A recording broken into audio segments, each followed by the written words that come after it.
Courage at hand to abandon the land for a life of adventure and gold. Then strap on your sword and climb aboard for riches and glory untold. Both monster great and treasure await in the ocean's uncharted frontier. This vessel is home, the ocean we roam towards prosperous waters we steer. May Queen Bess for us, luck be upon you, and pray what lurks in the depths doesn't prey on you. Let loose the sail, a whole crew beside you, the beckoning whale of the wind will guide you. Only the brave seize their destiny. Heed to the call of the sea, and let loose the sail.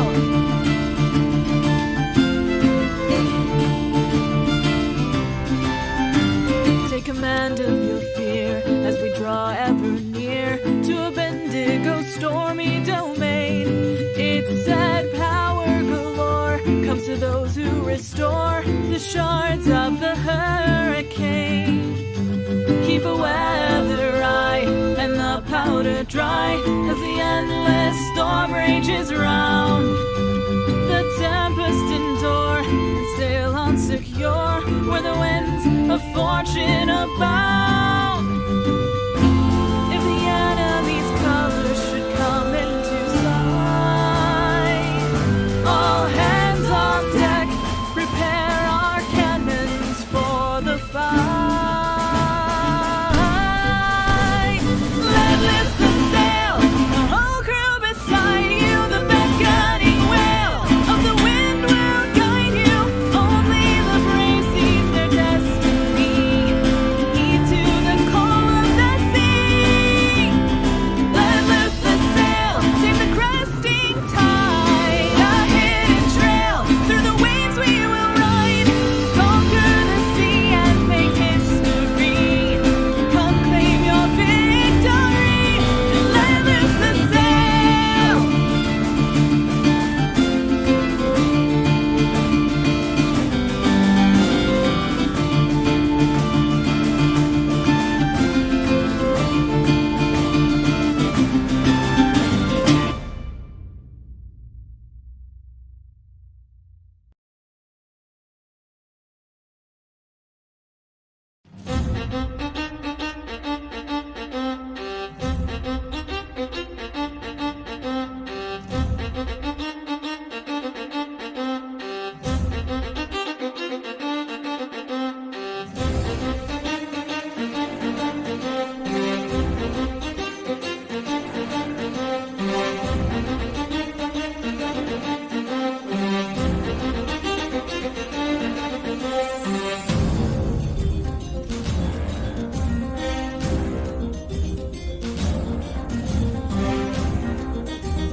5.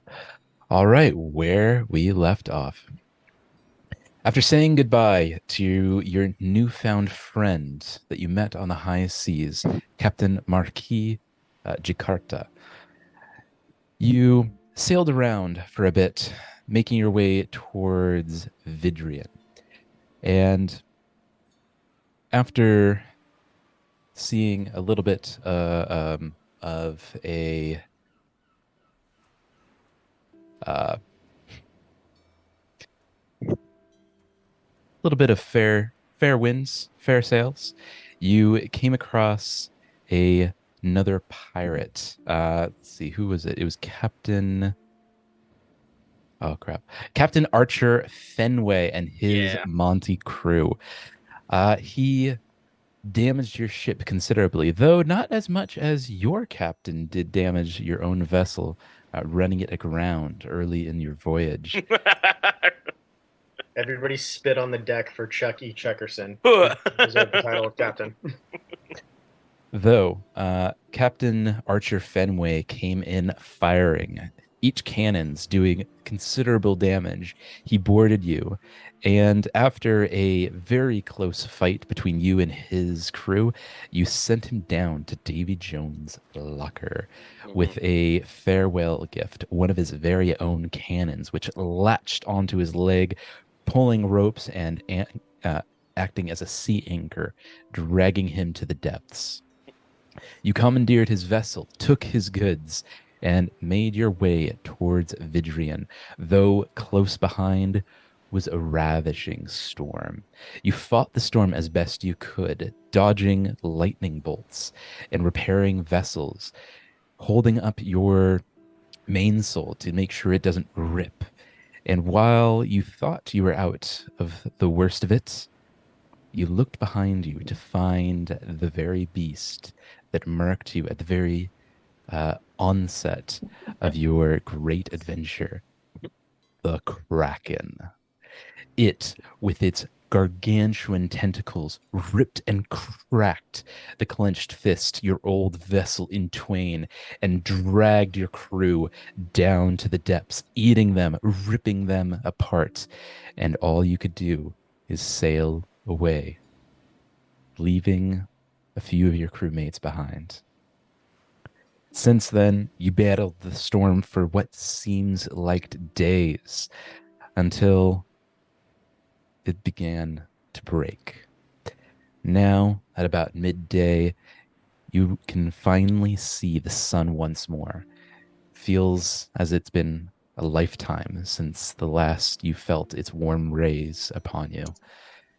And the sweet salt air instead of a grimy, grim taste. You, as you see the sun once more, kind of contemplate the last few days and the second sighting of the beast Kraken. How does that affect you? What are your thoughts? What are you thinking?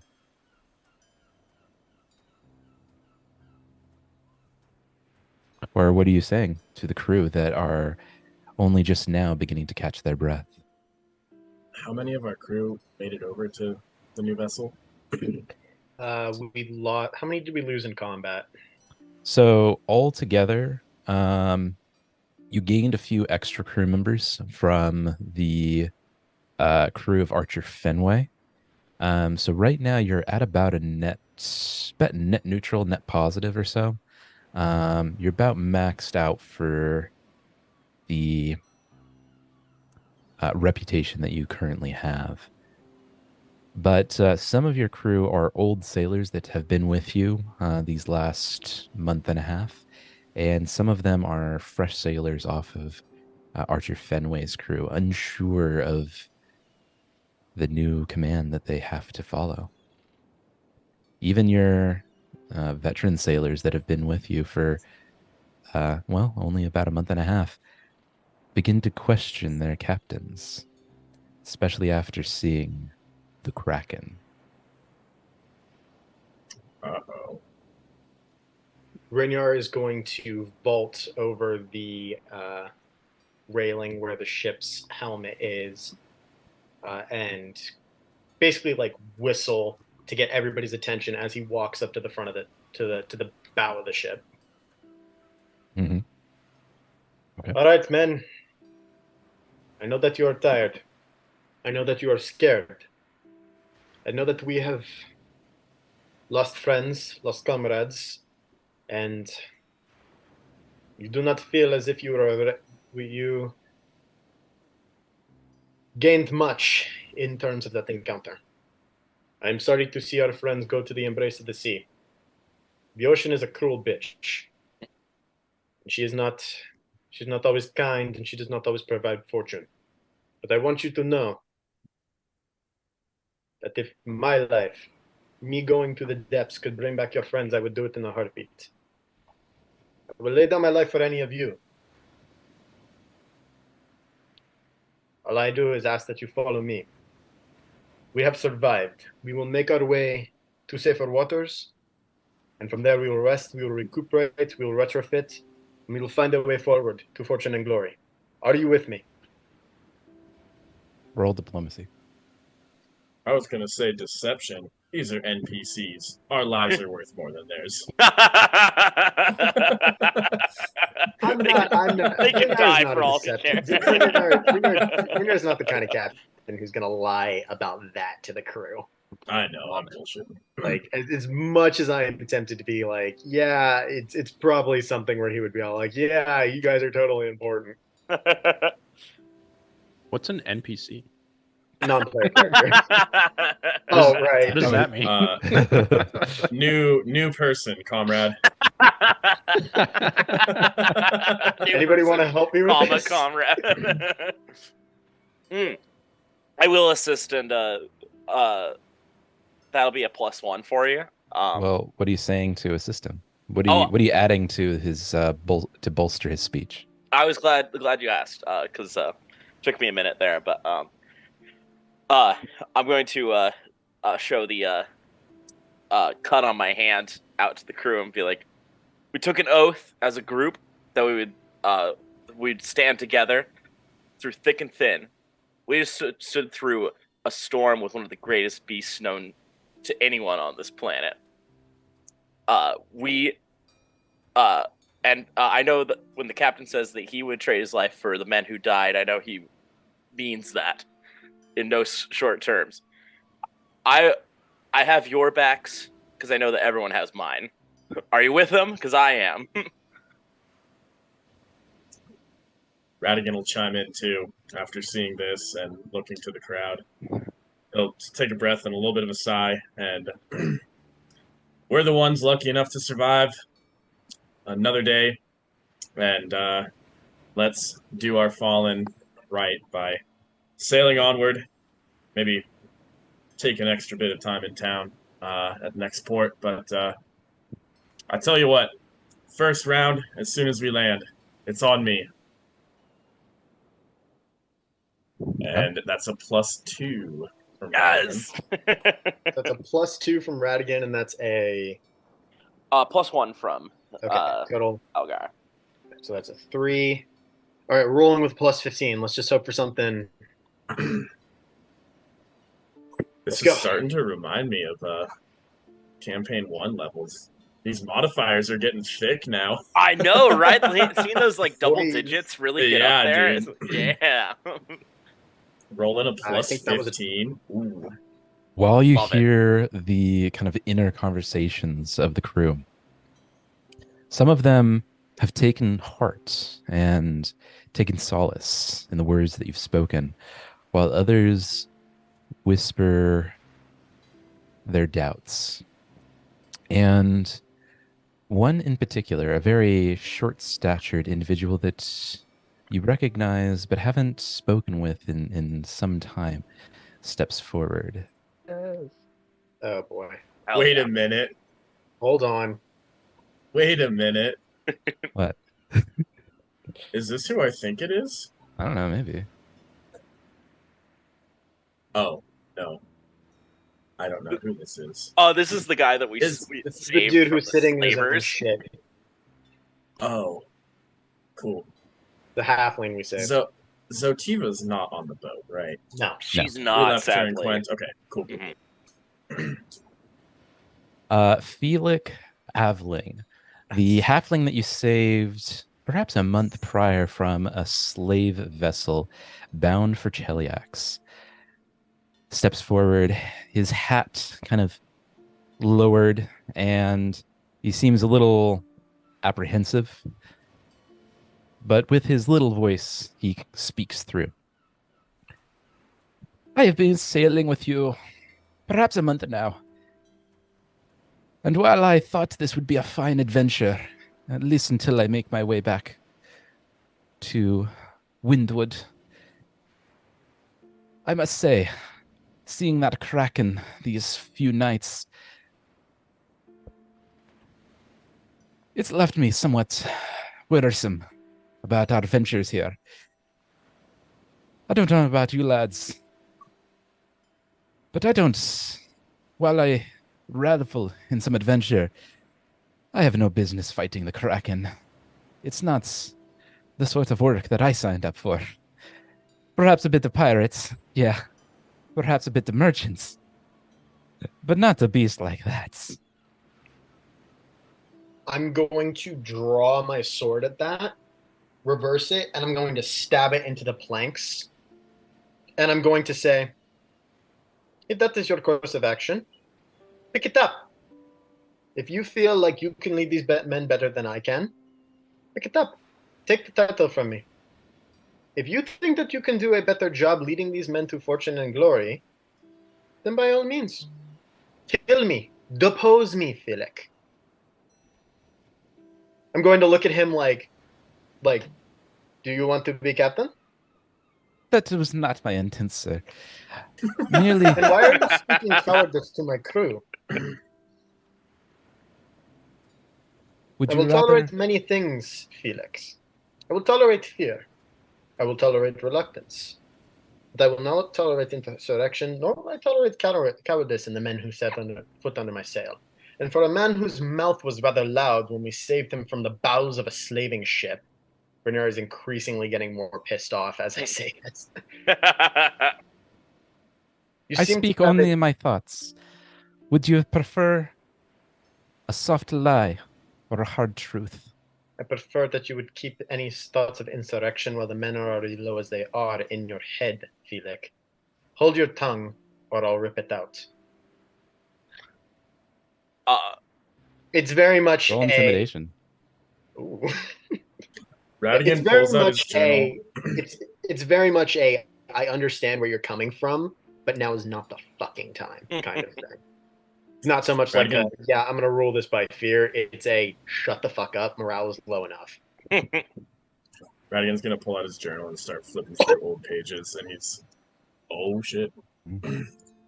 He's looking for anyone that he still has a good relationship with anywhere, because he's worried, like, oh boy, this might go poorly and I might need to leave here soon. Where's the most safe port? Felix, he's just kind of tending himself. I love it. Felix hearing this intimidating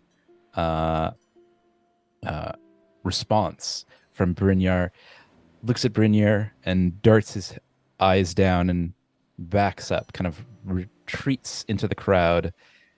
Back to your post. The rest of the crew certainly takes notice of Algar will speak up and say, Felix is not necessarily wrong, Captain. I'm going to look at Algar like, Nani the fuck? But you're right in that we don't need to hear. This is not the right time to talk of this. I do know that we run this ship fairly and will listen to what people have to say. But Felix, please feel free to speak up. But there are times when talk of this is not the best moment to do so. I'm stomping back to my captain's quarters. I was really hoping to keep the peace there. I intimidated the shit out of the halfling, and I am just walking away after saying back to the posts.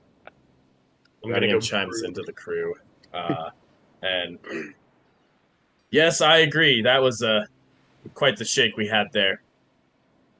I shat my pants a little bit too, same as all of you. And Radigan points at a few people in particular, makes really hard eye contact. Like, I know you shat your pants. We can smell it. And then he says, and he looks towards the group, and just gives one of those looks of don't say anything. And then it's like, the chances of encountering the Kraken, 1 in a million. The chances of running into it again, there's nothing to fear out here. We paid our tax. Smooth sailing ahead. And then Radigan turns to the group, and you can see in his eye, he is like fucking spooked at the fact that we have now seen the Kraken twice. That's fucking weird. I love it. I love it. You guys notice Draketh isn't with you guys this whole time. Oh. A quick glance around, you see Draketh staring out in the distance of the storm that we just came from the back of the boat.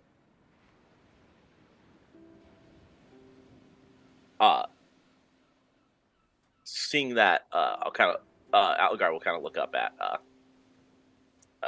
Radigan and say, "Think we should both go talk to him? Should one of us go talk to him? He seems, or do you think we should just leave him be?" Radigan nods his head. Yeah, let's both go. All right. Upon arriving, you see Draketh taking one of his roses, and with every petal, he drops it into the ocean slowly, and in remembrance of the crew that we just lost. And he says, as he hears you guys approach, says, "For the loss of half our crew and the clenched fists, my roses aren't enough for the painless passing to Pharasma's Spire. I pray they would find peace soon."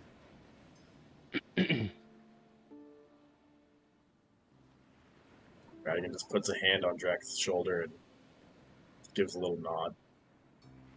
Algar will try and do the same, but he can't reach his shoulder, so he'll just kind of lay his hand up, like just try and reach, and he'll like just put it back down, and be like, "Yep, with ya."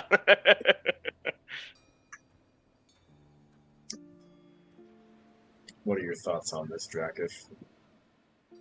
Well, that could have been Kraken twice. Yeah, I'm not sure. I thought this was a sign of this storm was a sign of Gazray, but obviously something sinister is amidst. Because the Marshall question, the mark that we have is we know that means that the Kraken is going to kill us, right? That's kind of what that mark means. We've been marked by it before. Is that now it's going to kill us? You recall when last you rolled for it and kind of examined it, that the mark of the Kraken is a legend that was thought to be more myth and legend than fact.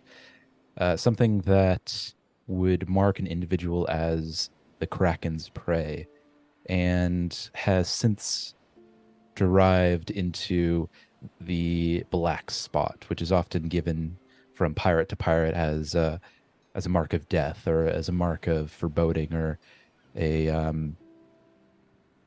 mark of essentially a curse upon you. It wasn't until you experienced the mark of the beast that you realized the Kraken myth may be true. Okay.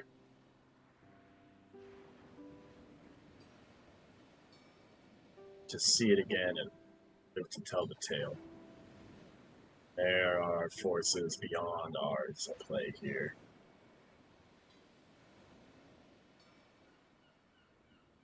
Yeah, it certainly is. As you put it well to the crew, 1 in a million shot we'd run into the thing in the first place when the damn thing shows up again. Well, if it's shown up, if we've seen it twice now, and we are still well and breathing, I suspect that we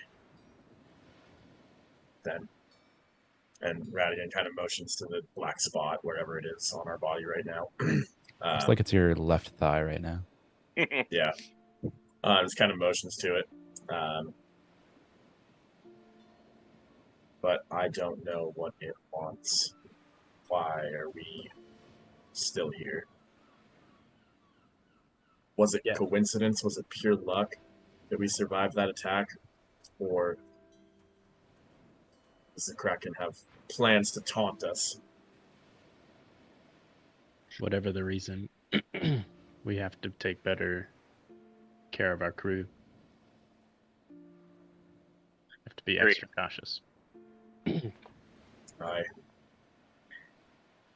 You're absolutely right, and Radigan, you're right. It might be toying with us, and if so, we better kill it before it gets any more of our crew or us. Although, now's not the time. Yeah, Radigan takes a breath and sighs. If you have any ideas, I'm all ears. I wish I did, but we need to take that thing out somewhere down the line when we have a better strategy or more forces that are. I feel like a whole army would need. That creature is a god amongst the sea. I could easily. Only way to kill it would be to kill a god. As soon as you figure that one out, I'd love to know. A lot of profit in that. A lot of death in those cards, aren't there? Radigan gives a sly little smile, thinking about how much money he could make with a god-killing device.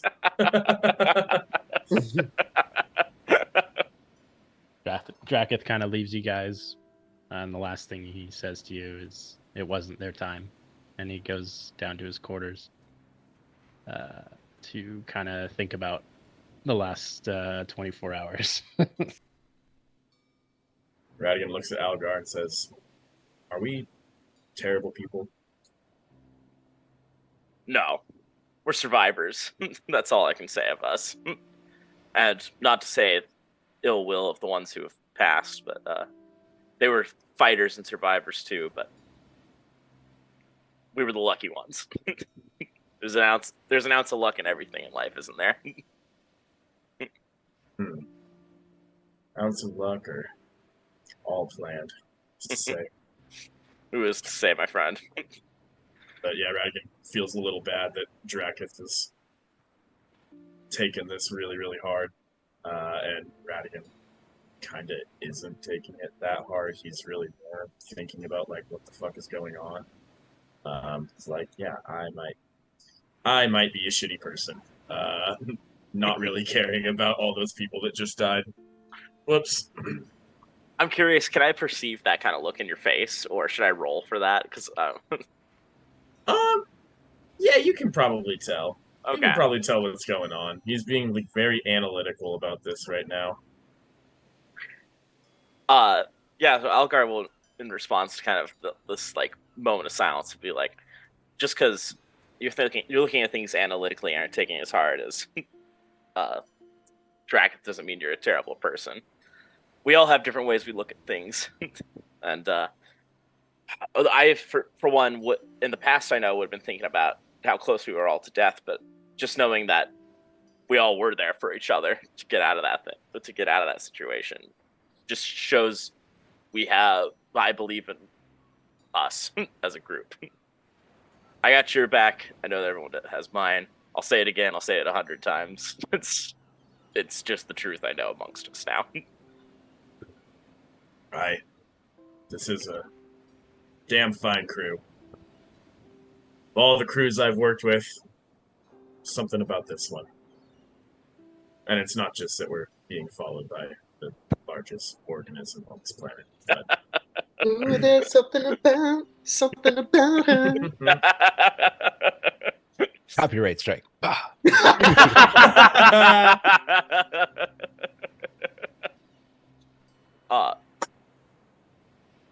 Yeah.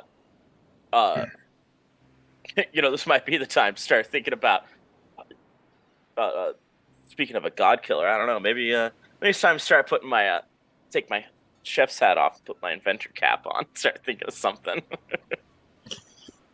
Yeah. Let me know. Let me know what you come up with.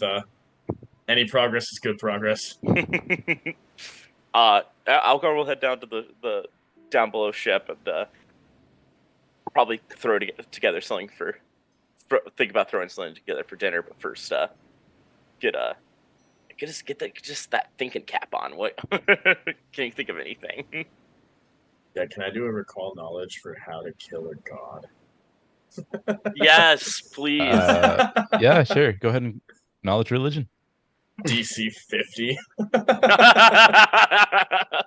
No, I don't. DM, actually I would know like to that. know the mysteries of the universe. Please and thank you. Yeah. Can you actually, now that we're level 7, tell us how to beat the endgame boss? Can we just figure that one out real quick? Right now. Yeah. Yeah, sure. Nat Roll 20, baby. 3 nat 20s in a row. Hey, we've rolled how many nat 1s in a row in Yeah. multiple sessions? That It can was happen. fucking wild. Right.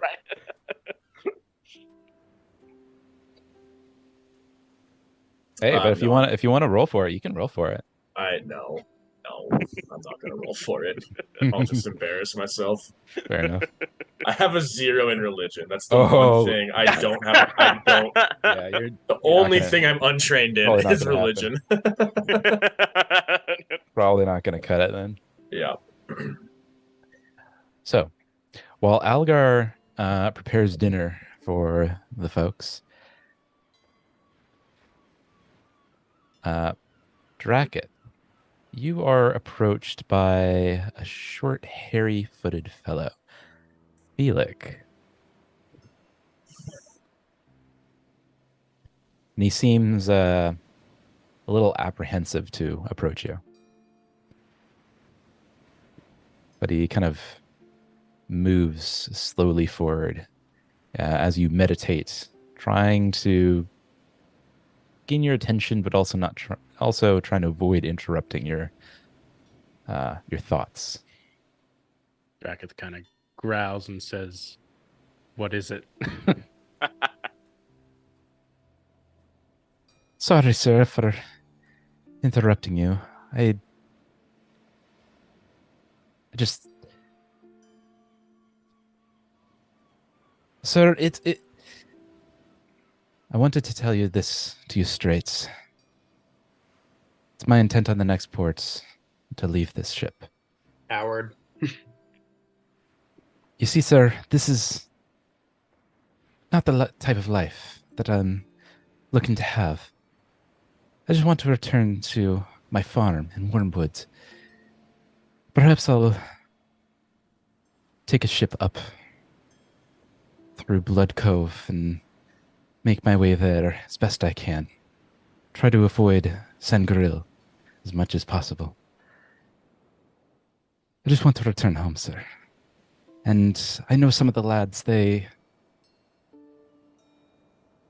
share my thoughts, even if they're too afraid to say so. You always seemed a level-headed individual, unlike some on this ship. Bitch.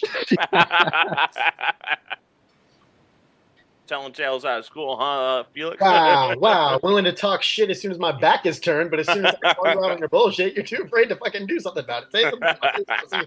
You're not there. Shut up. Yeah, I know. Anyway, sir, I just thought you ought to know my reasons. But before he turns away, Dracketh reaches out his hand as a thank you for joining us this far, and promise me you'll write to us as to where your whereabouts are. He's off the ship. I don't give a fuck. I'll do my best, sir. Where exactly are you going, so I might know where to address the letters. Well, sounds like we'll be in Vidrian for a little bit. Enthusis. Should have a connection to where we are at. If you deliver the letter there, I'm sure someone will know where we're at. I'll do that, sir. Thank you for your understanding. I just want the simple life again. Understand. And screw Strangill.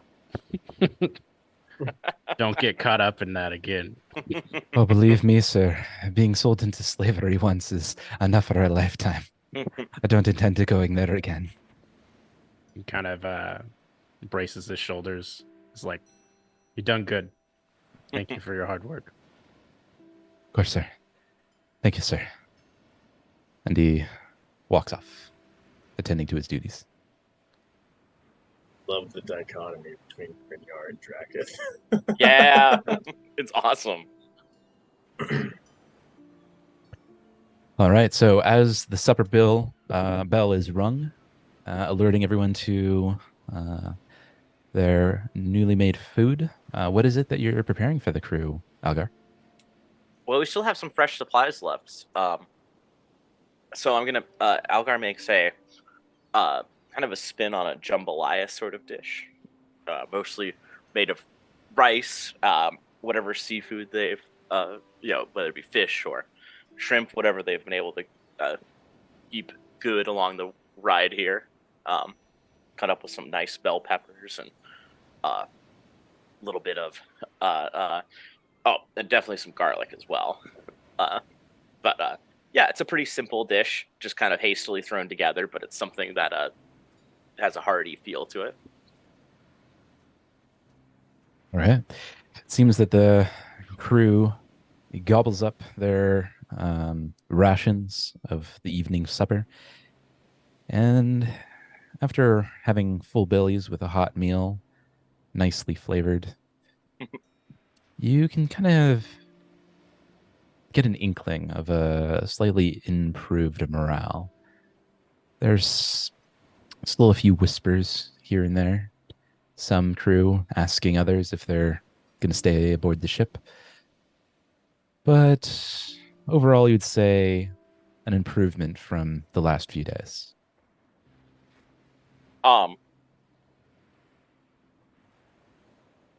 Algar will kind of walk around and have a thing of ale that he's kind of refilling some cups on, just to kind of say, hey, let's get a little something extra tonight. I think everyone deserves a little something extra to drink. The crew is more than happy to oblige.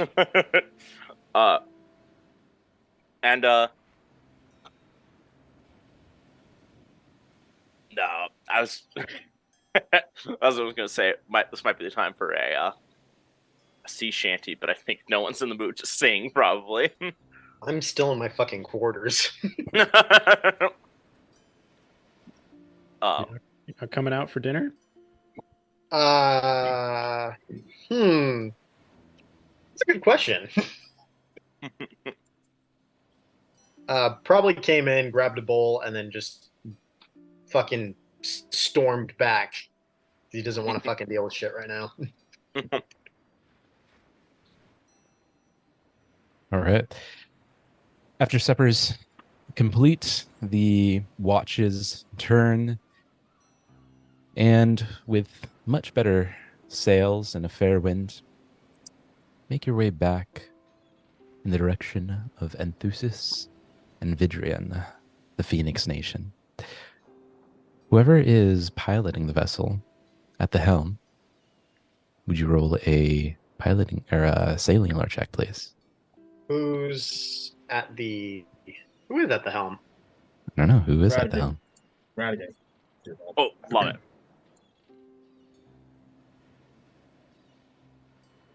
All right. It seems that the winds are fair and blow straight and true for the duration of your watch. And the next day follows, and you're perhaps 2 days from Vidrian at this point. Let's go ahead and have one more person roll a pilot check. I can give it a go if you guys want me to. Go for it, Captain. So that's a sailing lore. Yeah, thank God I thank God with our little increase. Bit of a bump to my sailing lore. 21. Hey. All right. You finally make your way to the Mwangi coastline, and following it down peninsula, you head straight east towards Vidrian and its capital, Anthosis. And after about 2 days' travel, you finally spot on the horizon the fabled city that defied an empire. As you grow closer, Anthosis is a bustling coastal city on the edge of the Mwangi expanse. For 100 years, it has been the jewel of Sargava, a colony of old Cheliacs. But recently, it has seen a considerable unrest and turmoil. It has been nearly 100 years since Sargava declared its independence from Cheliacs, and despite external resistance, the independence of Sargava endured until 6 years ago, when a slave revolt sparked a revolution that toppled the Sargavan government. Now, the infant nation of Vidrian struggles to find its place in the world. The newly established Vidrian Council manages to maintain stability, but walks a fine line. It is whispered loudly the government lacks a clear leader and a clear path forward, and it is even said by some that life was better as a nation of Vidrian, or even under Chelish rule. As you draw close to port, you can see the stone spires climb to the peaks of the city, and they are weathered by frequent coastal storms. There is also new wooden scaffolding indicating repair and new construction. The air of the sea gives way to fragrant smell of spices, roasting meats, and freshly baked bread. Looking down, the Jewel Market District is lined with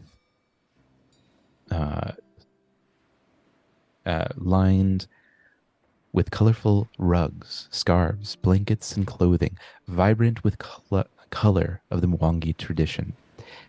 And its vendors are tolling its wares in all manner of languages and dialects, from Common to Cheliash, Elvish, Guranji, Halfling, and most certainly Mwangi.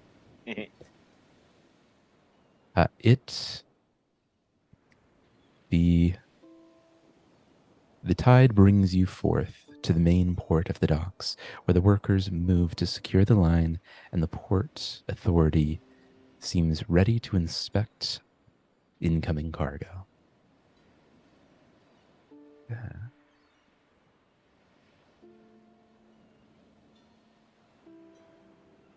Do we have anything illegal right now?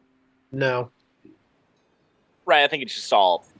Oh, what do we have actually? Sorry, I'll check the. Salt, I know. booze, supplies. We have that booze from that other vessel. And Chucky Chuckerson bought a ton of that in addition to supplies when we first set out. Oh yeah, dude, I love seeing the map. Can I recall knowledge on something in Deep Society to see if we're all squared away right now for this inspection, or if I need to come up with some bullshit? I love it. Go ahead. Roll society check. Plus 16, baby! Ooh! Yeah! Double it. Double it. Hell yeah. While you hear from the rattles and prattles of traders and sailors alike that the new infant nation of Vidrian is not particularly hostile nor welcoming to any illicit substances. It is notable, especially by traders that are affected by it, the high tariffs and high taxes that are demanded by the Port Authority and harbor masters. You hear that there's been considerable amounts of grumblings from merchant captains and sailors alike for the plantations and old slave plantations of old Sargava, now manned and maintained by freed slaves, lack any taxable income. Those revenues are now demanded by any traders that seek the central harbor's ports of Anthusis. You also hear and have heard a considerable amount of mixed opinions of these last 5 and 6 years of independence from the Sargavan government and Cheliax before. Some find it enlightening and a welcome breeze, while others feel their new freedoms bear greater shackles than even before.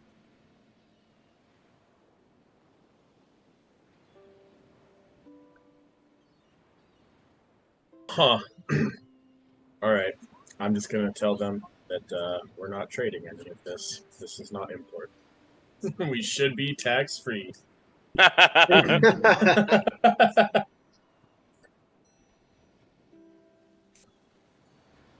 Radigan runs below deck real quick to just visually inspect again and make sure that we look good for everything. Yeah, if you want to take a specific look, you can look at your trading goods tab on your spreadsheet. I think all you have is ale, Nice. wine, spirits. Yeah. That's about it, though. Sweet.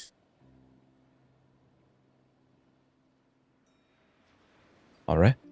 So, as you draw closer into the docks, you can see what appears to be an official, what you presume to be the harbor master, stepping forward, ready to receive you.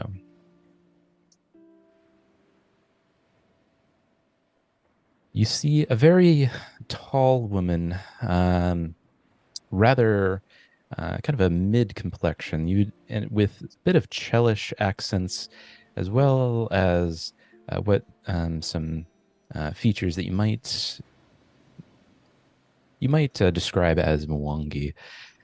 And she, dressed in her colorful garb, the brooch of her office on her shoulder, has a clipboard and a ledger by one hand, and a kind of a inkwell held in one hand, ready to write with a long feathered pen.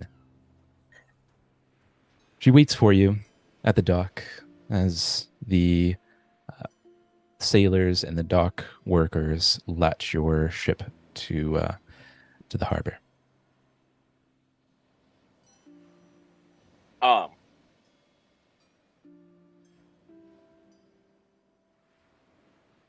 I guess Algar will walk up to her.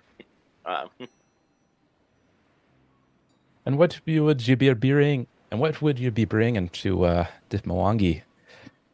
What is it that you have in the cargo? What is your intent in our city? Well, I believe we do have some product, but it sounds like we're holding on to it till our next port. But it sounds like I assume that we're here for pleasure over business, right? Right, boys?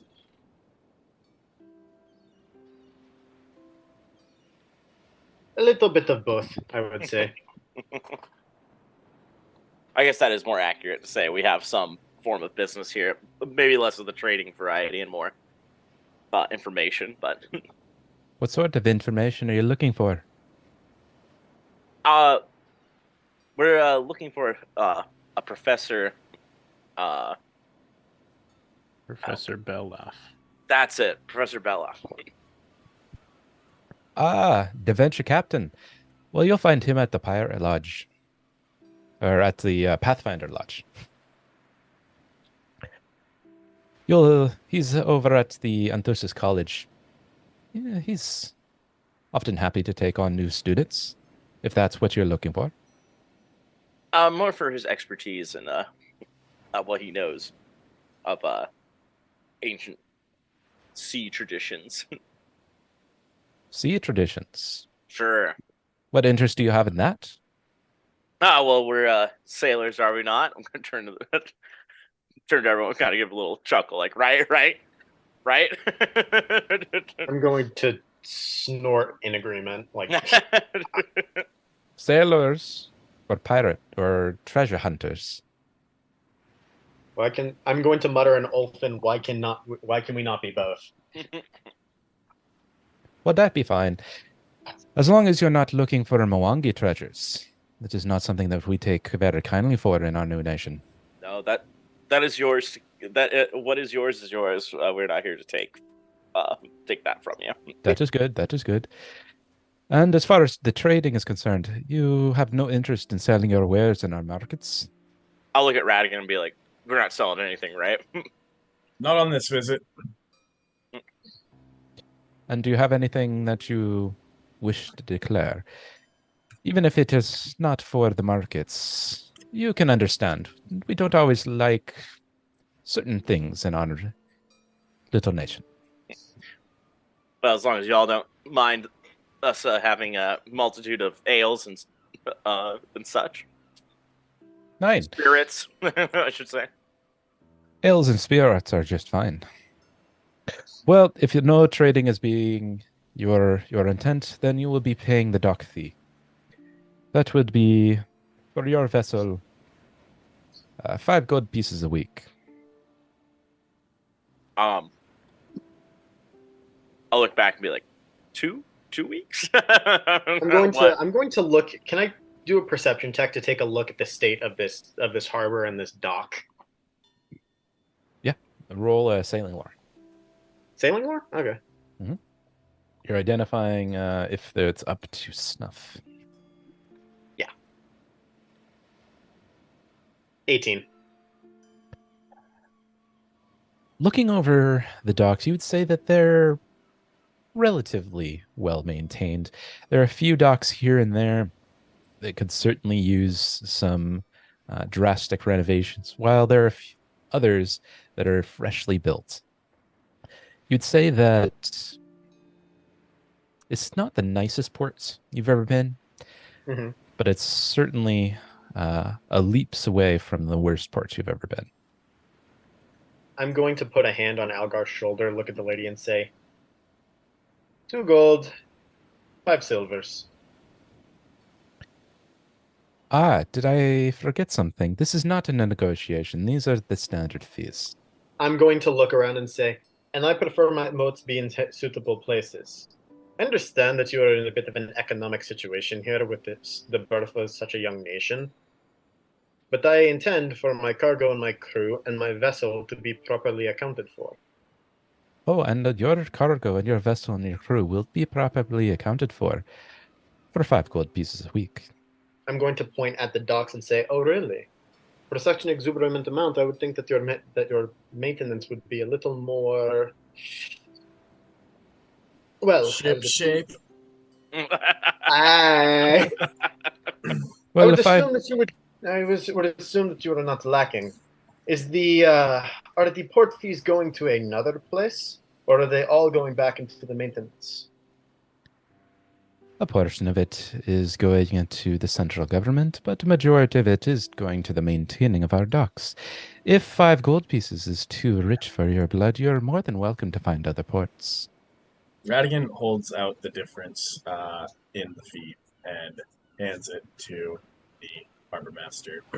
Says, no, this port will be fine. Thank you. Welcome to Mwangi. I'm going to kind of And then cut looks- my eyes at Radigan, like, really? Yeah, he looks at Brynjar and just shakes his head like, not the battle to pick right now. She writes down a slip, signs it, and hands it to you. This would be suitable for the next 2 weeks. I hope you enjoy your stay in Vidrian and Enthusis. Try not to get into too much trouble. Is there Aye. trouble to be had? Only those that bring trouble with them.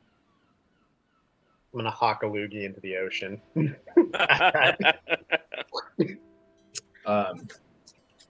Marshall, I would like to do a thing. Okay. Let me see. Did that?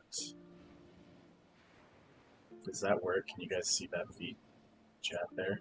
Let me see.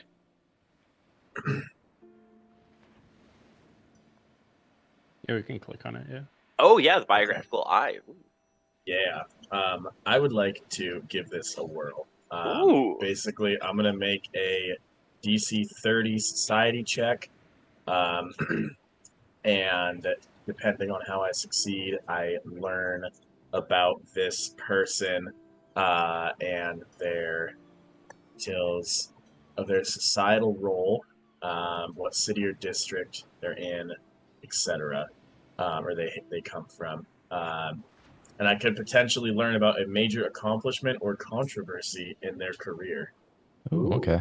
Yeah, let's go ahead and roll it. See what happens. Yeah, let's see what happens. I did not mean to privately roll some dice. Oh, wait, Marshall, you saw that roll, right? I can still see that. It was a 28. Oh, nice. So that's a Okay, success. Nice. No, that's a fail. It's a DC 30.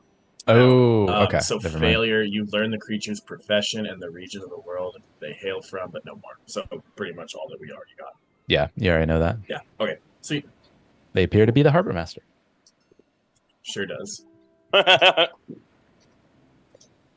Yeah. All right. Handing you your slip, she goes off and seems to be addressing some of the other ships on some of the other docks. Radigan waves his coin purse in the air. As promised. And he hands a handful of gold pieces to, what's the halfling's name? Felix. Yeah, hands a couple to Felix and says, make sure all the men get around at the bar, around at the tavern. Kind of seems a little bit more wide-eyed, a little bit happier, a little bit more joyful. Ooh, hi, sir. Kind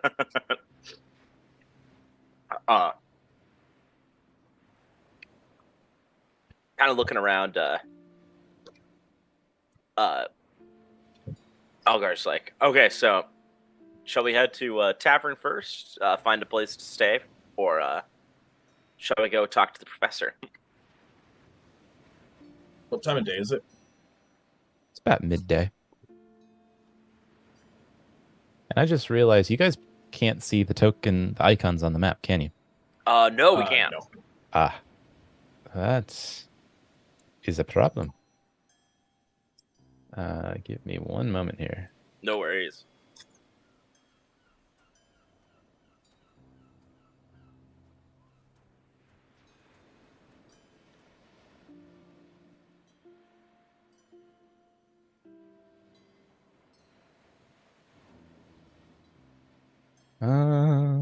Create. Here we go. You guys should now be able to. How about now? Yeah, there it is. And if you move and your cursor over, you should be able to see names of places. Yeah. Yeah. Okay. Cool. All right. You are now in Vidrian. What would you like to do? I say let's enjoy town for a bit before we get to business. I think everyone could use a little break after what we just got through.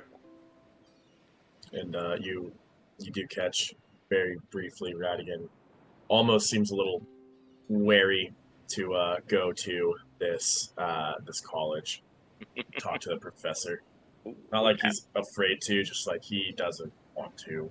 yet. Absolutely. There's a little hesitation there, right? Like, Yeah. awesome. Seeing that, Elgar put it in his head that, all right, I got Radigan's first string. I'm covering that. Radigan doesn't drink. Oh no, I mean Juniper tea, baby. Juniper tea, baby. Yep. I got you. Sorry, I should have. I should have specified. Yes. Right, well, All as right. you contemplate, you recall something that Marquis Jakarta said the last time you spoke with him, when you told him your destination was Enthusis Vidrian. Oh. He knows someone in Vidrian, darn it. What did he say?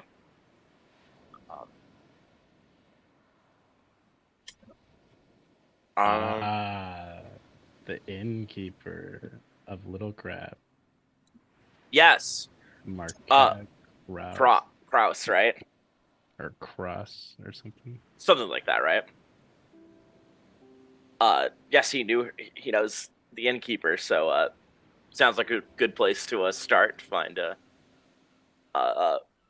hot and some two hots and a cot. Sounds good. That looks like the only tavern in town. It's right there, so True. yeah. But a nice proper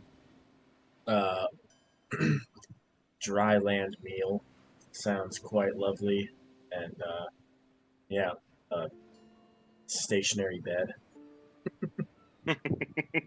Absolutely, something that's not shaking and rolling in the night. All right then. What do you say? Let's make our way to the Little Crab.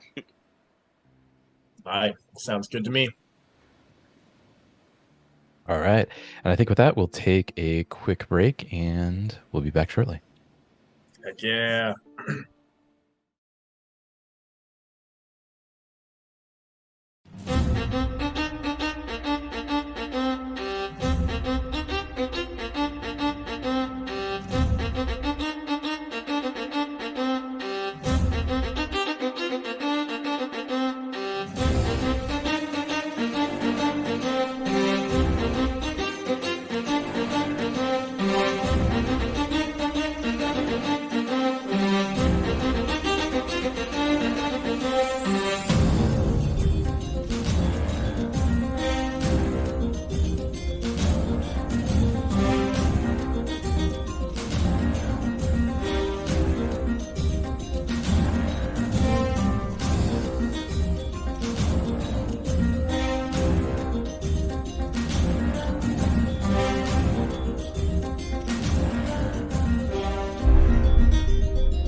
All right, and we are back. All right, so you are just now leaving the harbor docks of Vidrian of Enthusis Vidrian, and find your way, as directed by Marquise Chakarta, your friendly fellow trader and seaman, as it were, to head towards the Little Crab Tavern and Inn and speak with the owner, Markarta Kraus. Wait a minute. She's the one who that captain told us to go talk to. You got Yes. it. Yeah. Well done. Thank you. Thank you very much. We like, talked about it while you were away. Yeah, I was like, wait a fucking minute. I was like, I was the one you told that to.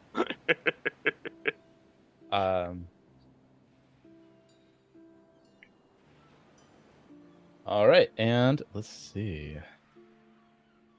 As you make it in, you are astonished with the number of people in the tavern. It seems to be quite a full group and quite a lively engagement.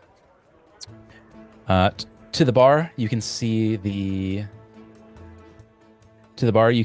bartender quickly preparing dishes and drinks for her patrons. And on all corners of the tavern, you can see a multitude of bar games being hosted.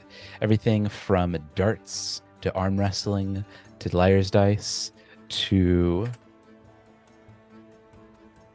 what was it? Vunkt Un, or blackjack. The bartender in particular catches your eye. Almost a moment of deja vu as you look upon her. You feel like you've seen her before. Oh, the image is not showing up for me. Did it show up for anyone else? Not yet. No. Oh, I see it on the stream though. She looks just like the woman at the. There we go.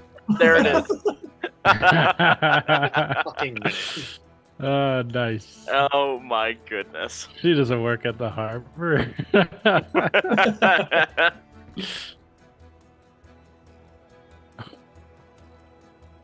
She seems a little bit busy at the moment. But there seems to be a few open chairs, about 2 of them at the bar, and about 4 at the blackjack table, if you're so inclined. Absolutely. All right, so what are you doing? Radigan is gonna go to the bathroom here, and then in a stall, he's going to use his hat of disguise, and I will cast illusory disguise on myself. So I basically just now look like some random bloke, not Radigan. Nothing in particular. I just look like a completely different person than Radigan. Just looks like Jon Snow. Love it so much. Can I impose upon you a short description of what you look like? Yeah, let's say okay. I am a guy with kind of longer, unkempt hair, a big old scraggly beard. Look maybe like I have been unkempt as hell for the last month or so. Kind of raggedy clothes.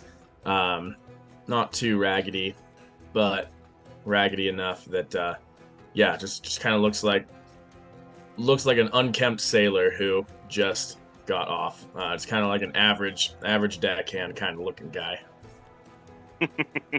Okay. Minus all of Radigan's normal flair and whatnot. All right, fair enough. What's everyone else doing? I'm going to the bar and I'm ordering a drink. I've been through hell in the past few days. I need an ale that didn't come from my stores. All right, as you walk on up, it takes a couple of minutes for the bartender to get to you. She seems quite busy tending to her other patrons, but after a couple minutes elapse, she finally walks over to you and asks you, "And what can I be getting for you, lad? I haven't seen you around here. Are you here for the festival?"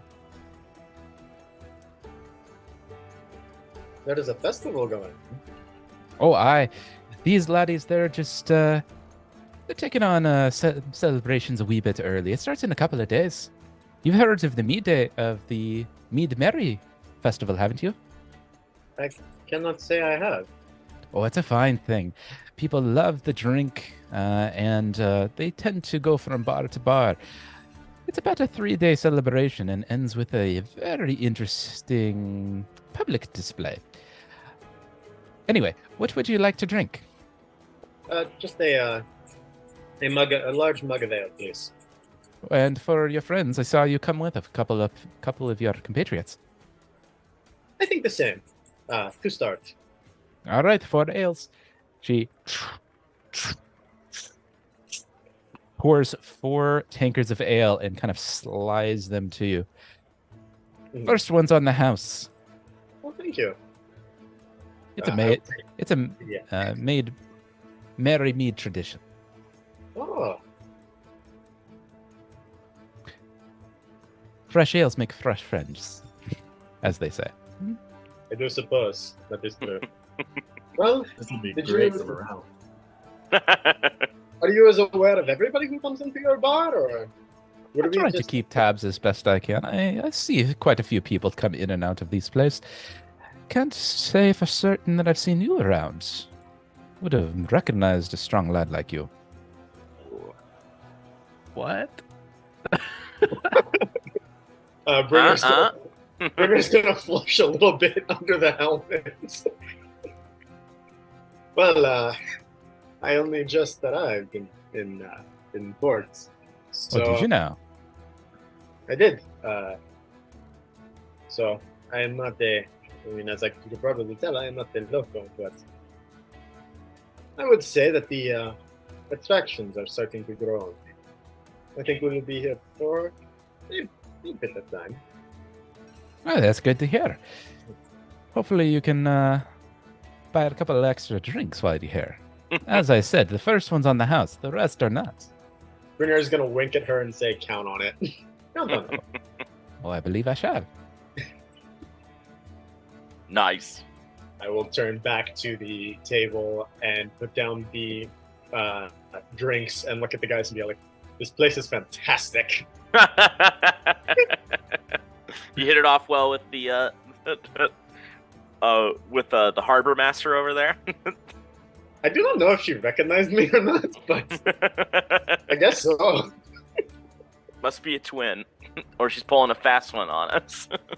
It is very confusing. Generally, I have women react like throw themselves at me, or they are beating me, or they are slapping me to get away from them. But she is simultaneously doing both, and I do not understand. I mean, she likes you, mate. I'll take. Okay, you're I'll married. take it. What does this do? What does this mean? What does it mean? Yeah, it means she likes you. What you do about that? That's a whole other can of worms. Because I wasn't the one to ask my dear Lyra to go on a date. She asked me. Brainier is going to slam his helmet into the intake. Just like, this is why I stick to brothels. Just go up there. It is a simple transaction. Nothing complicated about it. All right. Honestly, if you are looking to get to, to see her, why don't you go up and offer her a drink? You could, once you could see what time she's off and get her an ale. Yeah. Or if she wants to get out of this place, find something else to eat or drink. That works. And too. while you're at it, you might as well just give your coin bag to her.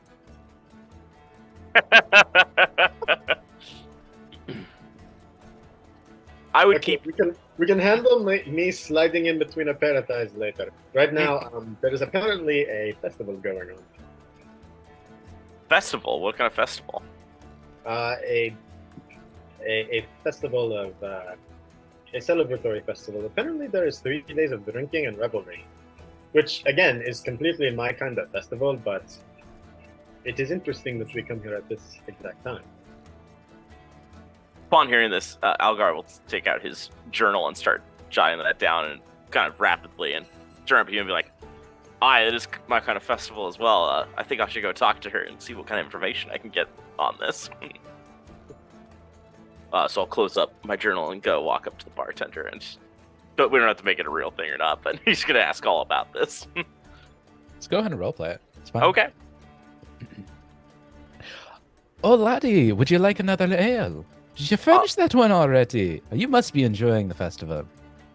What is this? I will take another ale, I say as I pass her coinage for it, but what is this festival exactly? Oh, you haven't heard of the Merry Mead Festival? No, no, I have not. Oh, it's a fun thing. It's a wee bit early. It doesn't actually start for a couple of days, but people like to start a little bit early around here. It's, how you say, one where you have much merry and you have much drink. Those folks a wee bit farther north, they call it the Merry Mead Festival. We don't have much mead around here, but we do have quite a bit of wine and ale, so we do love to indulge in that. And how long have you celebrated this festival? This is Oh, it's an old tradition.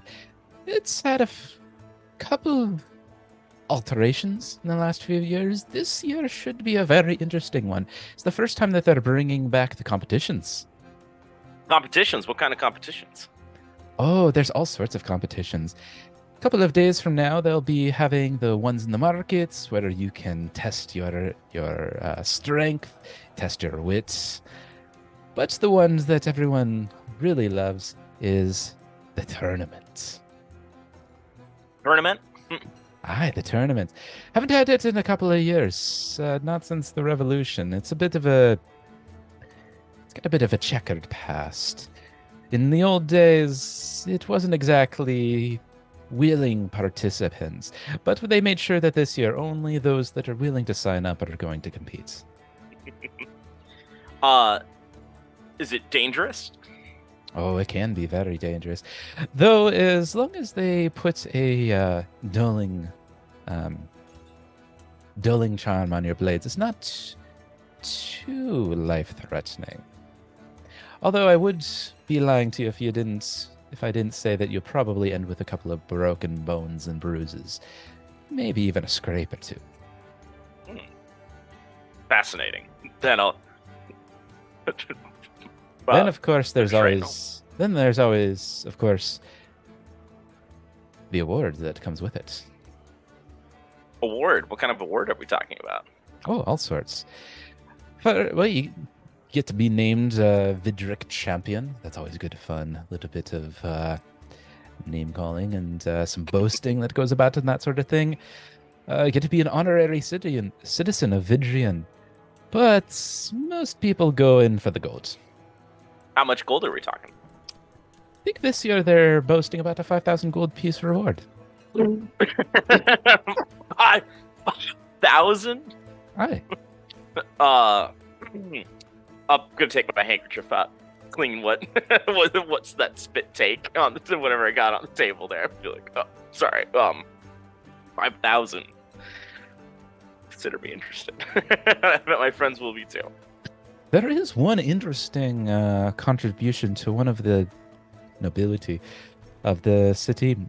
He also donated an interesting blade as a reward for the Vidric champion this year.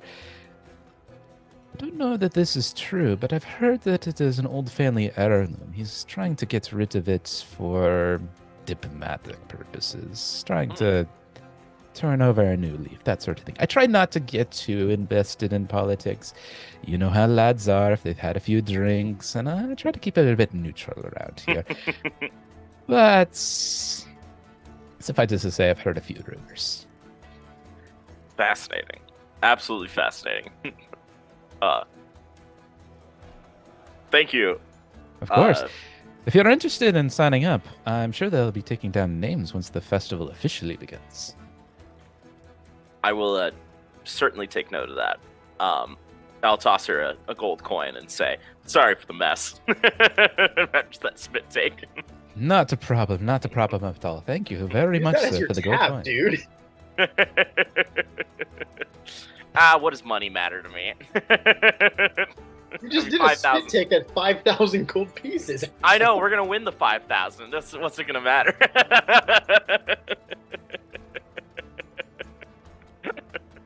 I just imagine Algar coming back to the table, just like slamming his hands down. We have to enter the competition. Those are the exact words. And I'll tell you all about it. We'll leave a detail. Brynjar- I'll leave any stones unturned. Yeah, as Algar comes in, we have to enter the competition. What competition? 5,000 gold pieces and it's ours.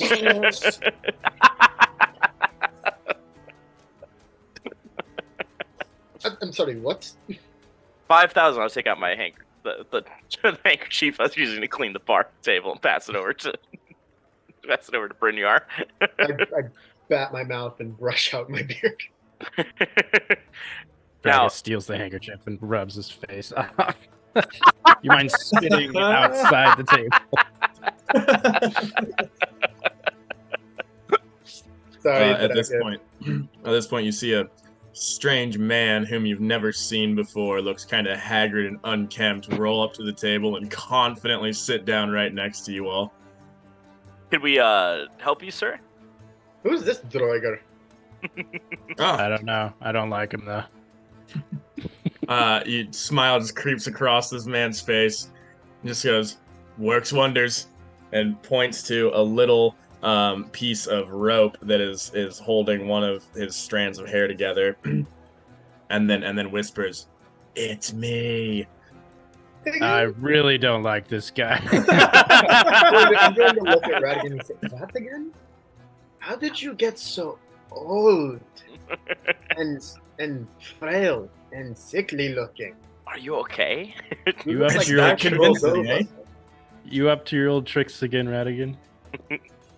Yeah, this dude just turns and gives a really unsettling grin to Drakith, and then a little bit of a nod. Nice. He So you won't got a be big ass smile. You look like a. you won't be needing this any. You look like a zombie in a dead tree had a child, and not under loving circumstances. Like they were having really rough issues, and just that was it. Noted. Radigan turns to Drakith. You were saying? So you won't be needing this, and he grabs your drink of ale and heads over to the arm wrestling table, sets it across the biggest guy he can find. Yeah. Let's go. Okay, so you want to take on the arm wrestling competition? Yes, I do. Hell yes. All right. As you kind of make your way towards the arm wrestling table, it seems that a very large, you'd call him probably a dock worker of sorts. He's dressed in kind of a very raggedy pirate garb, or something that might be akin to those that work on the docks, is facing down a leather armored dwarf. Red beard, great red hair that just poofs out and is very obviously unkempt. Bits of twine and what appears to be bits of like silver ring are kind of interwoven into his beard and into his hair. And they're kind of both facing each other down, and whoop, the arms go down, and the dwarf is the victor, and he shouts out, kind of jumping to his feet, throwing back the chair. "Who out there is willing to face me? Is there any challenger?" Drakus fucking silently walks across, sits down, and slides the ale across to him. Nice. I'm gonna nudge Algar and say, "Look at that side of the beef."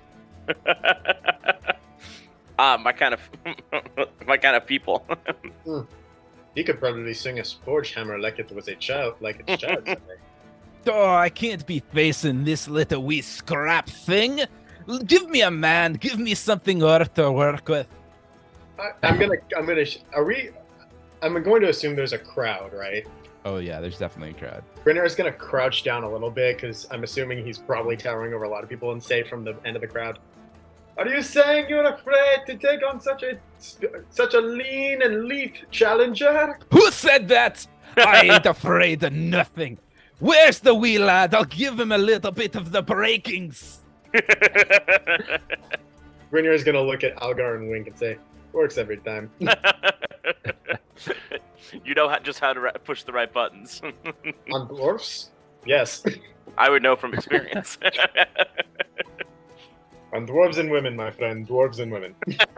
All right, you wee toothpick. What is the stakes? What are you worth losing? What are you worth losing?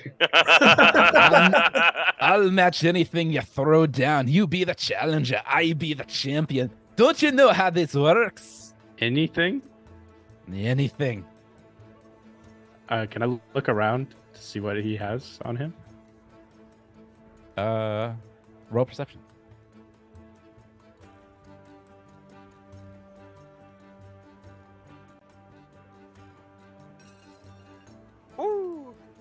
Yeah.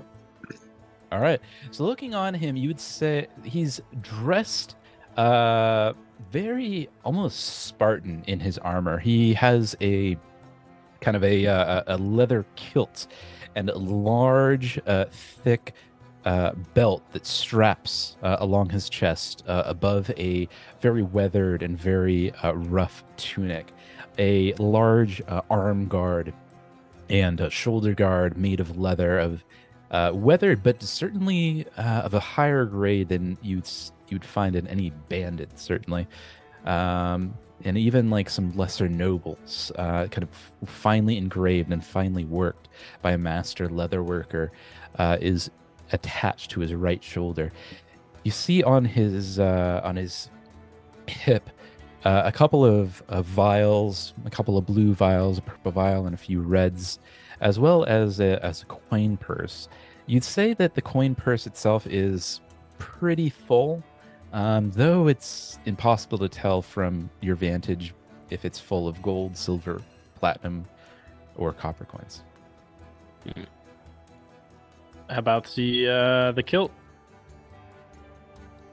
Me kilt? What you be doing with me kilt? Whatever I want. Open my ass with it. Wait, hold on, he's a dwarf, right? Yeah. I almost said he had character. Yeah. Oh yeah, lad. Yeah. I'm going to, from the other end of the bar, say, "What about your clan dagger?" Oh, that's no joking matter. What are you gonna say, Austin? Oh, are you that's what you're saying Brynjar too. is shouting that as a suggestion from the crowd. Yeah, it's a little overheard by kind of the clank and clamor of the crowd, but certainly Draken. I think Draketh heard that. I'm shouting half of this for Dragon. I'm trying to play distant hype man. Yeah, if you're a true dwarf, you seem to defend anything, right? Anything worth defending? Aye. Then I'll be having your clan dagger. You can hand it over now and save yourself the embarrassment. Me clan dagger. What you be needing with me clan dagger? Again, save yourself the embarrassment. Just hand it over. Oh my gosh. And if I wager me clan dagger, what would you be wagering? Draketh kind of lifts up his shirt a little bit to see the lifting belt that he has, all shiny and new. Oh, that'd be a nice thing. But I think there is something a little more valuable on you. I see how you're kind of checking towards that wee little parchment there. That's a journal you have on your hip. You want a little girl's journal? Hey, what is that? And he tries to look around for the crowd to ask their reaction. They seem like very drawn, and they're like, "Ooh, what's gonna happen next?" He must be one of those dwarfs who eats rocks for breakfast. I see how you've been touching. Upstairs. I see how you've been touching that thing. That thing's going to be important. I want it. I'm not sure what you're touching, but you're not touching this. Roll deception. Oh, I love it. Okay. Where is deception? Oh, there it goes. Ooh. I don't buy it. You've been No. touching that thing way too much. It's got to be something good spell and the like. Yeah. And he pulls it out and says, "Look, it's got flowers all over it. You want this pink little journal? Is this what you want?" Is it pink? Yes, it is. He attempts to grab it. I assuming that you're resisting. Absolutely. What's your fort DC? 25. He grabs it and he kind of looks at it. It ain't got even pictures in it. He kind of throws it onto the ground. Boy, you got an eye for worth, don't you? And Draketh picks up the journal and puts it back. Why, fine. I'll wager me clan dagger against your lifting belt. Wow. It's- Wow. It is almost as if we could have cut out the middleman with that journal nonsense. Whoever it is, shut the fuck up! Rest assured, I can get you a nice, pretty pink journal just like this if you'd like. I'm going to And break maybe a your little replacement wee. for that short I'm going to temper. break your wee little twig arm. Do you understand what I'm saying to you, laddie? Draketh kind of cracks his neck a little bit and says, "Let's go." All right. Little man. Oh, never. He- Turned he to does- Radigan and Doesn't say Bring a her word up. to that. He just kind of inhales, and you can see the bubble and the burn and the blood rushing to his head. Oh, he's angry now. don't I'm ever not talk sure about what's- dwarf size. Challenger. He appears to have a short temper. Yeah, I'm not sure what's redder, that mustache or your face. Oh my god! Oh, I'm going to break you, laddie. Let's go. And he clamps his arm down, ready for an arm wrestling fight. Oh, it's about time. Draketh kind of whispers to himself a little bit and then nods and clasps his hand, ready to go. And what is your fort DC? 25. 25. All right, Nice. cool. All right, got it. All right, so the referee grabs both your hands and kind of locks them in place in central position. And he begins to count. All right, lads, on 3. 1, 2, 3. He releases his hands and roll a athletics check. Yeah, let's see. There we go.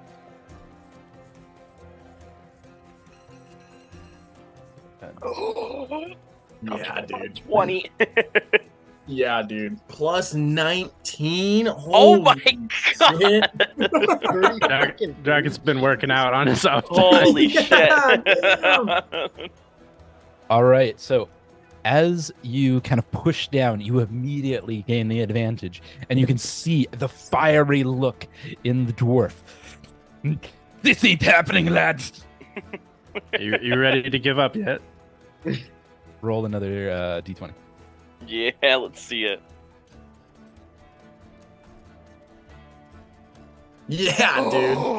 All right. Whoa! You continue to push your advantage, and he goes farther and farther back. You can almost hear his muscles twitch, feel his muscles twitching as they force themselves against your own muscles. Roll another nat 20, or another 20. please roll that. I will I'll roll a nat roll 20. Put his fist through the table. It's gonna break if you don't give up. I ain't giving up, laddie. All Looks right. like you're already done. Oh my gosh! Ah. It happened again. Beautiful. Wow. You can see beads of sweat just now pouring down his red face. And now the color between his face and his hair are almost translucent as you push farther and farther back. You feel like just one good push will push him over the edge. Another D20.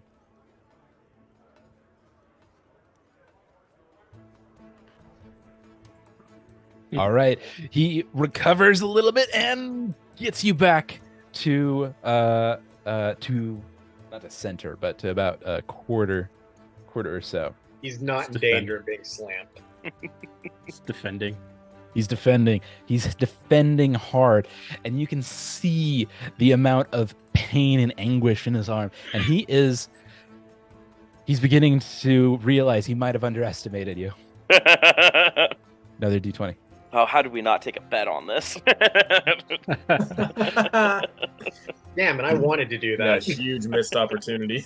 Right? Go ahead and roll another Can I try something?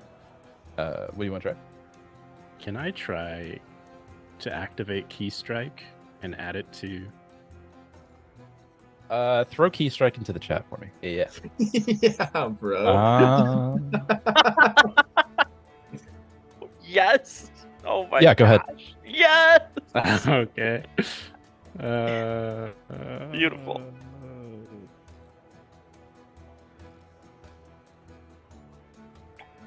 Plus, it's the +1.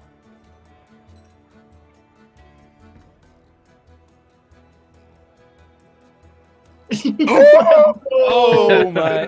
Let's Broken go. Yes. 40. Holy 40. shit. That's the our first one of 40. campaign 2. Yeah. Shit! I got so Wow. excited I broke my pen. Oh no. I had ink. Hold on. Wow.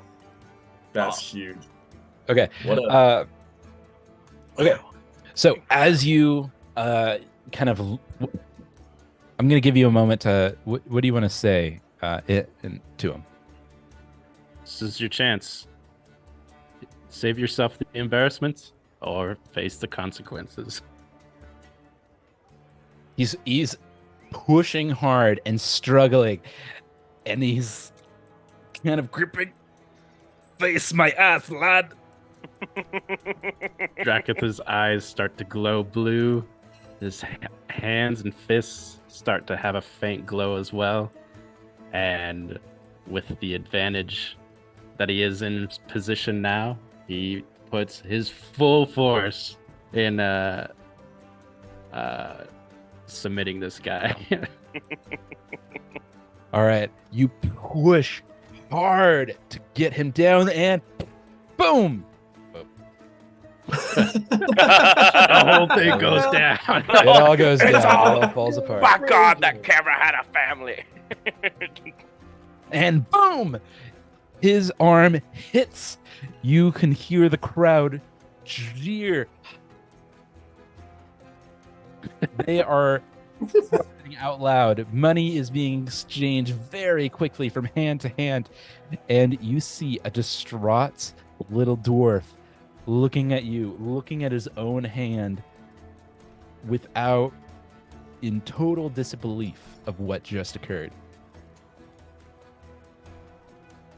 Drakith stands up very modestly and even looks a lot smaller than the dwarf at this point when he stands up.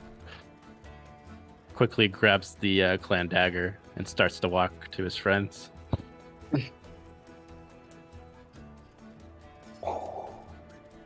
wow. Brynjar just looks Incredible. floored. The first 40. He gets Beautiful. to Algar, hands him the clan dagger, says, "Sorry you had to see that, Algar." He jaw to the floor, picks it back up. I'm just like, No, that was quite incredible. He's staring in disbelief at you more than the dagger that you just handed to him. Brynjar is going to grab Dracket's arm and say, by the Thunderer, how did you manage that? We had some of these games back home. Ain't nothing but technique. Doesn't matter how strong you are. My God, Dracket Maracus. You've got an arm like a stone throw. It's a hell of a thing. And go to the bar to buy him a drink. Seeing the clan dagger, I'll take. While you're going to the bar, I'm gonna take it back over to the. Oh, no! You fucking lost. Taking back to him. Yeah, I'm gonna take it back to him. He still seems quite distraught of having lost his dagger.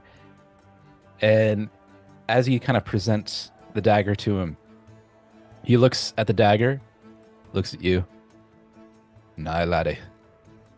Can't take it back unless I win it back. Perhaps you will. Would you be interested in playing some cards later? It's not that kind of winning I'm thinking about. You staying in the town for some days? We'll be around. Perhaps I'll see you on the festival floors. Whoa, shit. Oh shit, we might have hit an enemy, boys. I hope to see you there. But, Or an ally. I don't know. yeah, at any time. But I know how important these daggers are. I keep mine close to me. At any time you need it back, all you need to do is ask. Can't ask for it, laddie. Gots to earn it back. How about I buy you a drink then instead? The drink would not go unwarranted. I'll clasp him on the back and walk him over to the bar as well. Aye, lass, dwarven fire beer for me and my lad. And I'll hold up the coinage for it. I'm going to walk back from the bar and look at Algar like, dude, what the fuck? Like looking at him like, what are you doing? Making friends. Are you the one who my friend took the dagger from? Are you the tall bastard that was saying things in the back? And I recognize your accent. Your accent is unsurmountable. Hey, I do not think that you have the room to be talking about accents, little man. What are you talking about, little man? I am a tall dwarf. How high does he come up to Brynjar? He's about 4.5 foot. Oh, so I'm a little bit taller than him. I'm only by a little bit. Brynjar's gonna point at Algar. No, that is a tall dwarf. Aye, that's a meaty dwarf. I'm gonna look him up and down again and say, really? I'll let you have that one. It's been a rough night for me. Now, are you gonna be drinking or are you gonna be talking? I don't know. I certainly appreciate drinking, but the last time you did drinking or talking, you got handed a pretty embarrassing loss. A clan dagger. I'm gonna just walk away after that. You, lad. Huh? I bet I can outdrink you, lad. You'll know where to Jacket brings find over- me. Jacketh brings over the drinks that were ordered. A worthy opponent, aren't you? And how about this time? We not go for the lower of the belts. We put the gold on the line. Not the clan daggers. Have we come back? Have we all like congregated together? Is this what happened? I think so. Yeah. I love it. I'll turn to I will say- Radigan and be like, oh, go ahead. Sorry. Go ahead. Yeah, Radigan has been absent pretty much this whole time from the group. Since Dracketh went over to do his arm wrestle thing, Radigan knew that was going to be a great distraction for the crowd, and he wandered over to the gambling table with the seediest looking people in this entire establishment. And so he's been doing his own thing over there. We love it. can cut to that in a moment. Love it. Why don't we cut to that now? Let's see Yeah, what that let's looks see like. it. Let's go Let's for do it. it. Hell yeah. All right, so you are at the seediest table of the establishment, a little dank corner at the side, far away from the joy and jubilation of the knights, where you're seeing what you can only describe as the most pathetic of regulars that probably come here basically every day. Damn. Perfect. That is who I need to talk to. Yeah, I'm just gonna. There's an open seat at the table. There is. Yeah, great. I sit down. Radigan makes a quick note of how much money people are putting on the table and puts out an appropriately equivalent sum in front of him, and says, "Deal me in." And he's intentionally lowered his voice a wee bit right. in this newfound disguise. Hell yeah. In the effort of what- finding the lowest and the seediest of the tables, you have found the low rollers of the group. It seems that this table's minimum bet is only a single copper piece. Huh. Well, in that case, maybe not the seediest looking bunch, but yeah, you know what? I'll play ball. I'll play ball for a bit. Yeah, I'll sit down. I'll There's a couple. fumble There through. are a couple other tables that are playing with a minimum of 1 gold piece.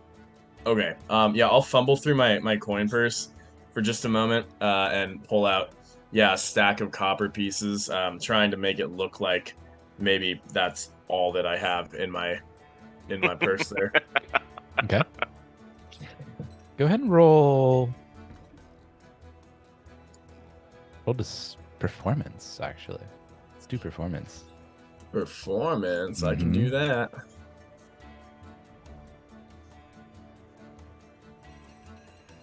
Hell yeah. That's okay. Okay.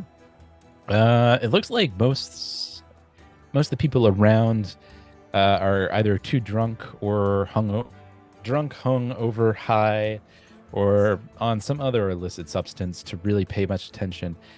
The dealer, however, you kind of notice a little bit of a side eye, but he doesn't say anything. Cool.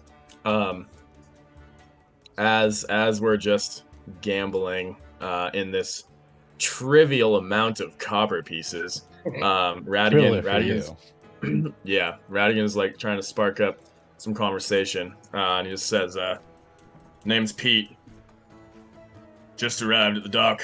And after a little bit of just casual kind of back and forth, if anyone is even responding, maybe Radigan's just kind of talking to people and not really getting a response back. But after a wee little bit, he just kind of nods at one fellow who is looking like nice and high on whatever. Just like, oh, looks like he's having a good time. Where do you get that stuff? In a less conspicuous way, so it doesn't seem like I'm a fucking narc. But after chatting up the group, All right. You find a pretty lukewarm reception to most of the people at the table. They mostly want to keep to themselves. However, there is one. How would I describe him? He's a bit of a elderly individual, long gray hair that may have been a great mane in his pride and in his youth, but is now deteriorated to a musky, kind of almost a white and pepper, oily mat of hair with a long beard that just kind of wrinkles in with within the locks of that hair. He kind of looks at you a little bit porkly. What exactly are you looking for, lad? Pete was the name. hi, Pete. Well, I'm looking for, frankly, anything to dull the pain of the ocean away. And Radigan's putting on a little performance here, a little lie, if you will. What he really wants is to just find someone who is doing a shit, and it seems like this might be his man. Looking for a little bit of something to dull the senses. Aye, would you be the one to talk to, or you know a guy? I know a guy. Is it dealing What? anything else? Anything,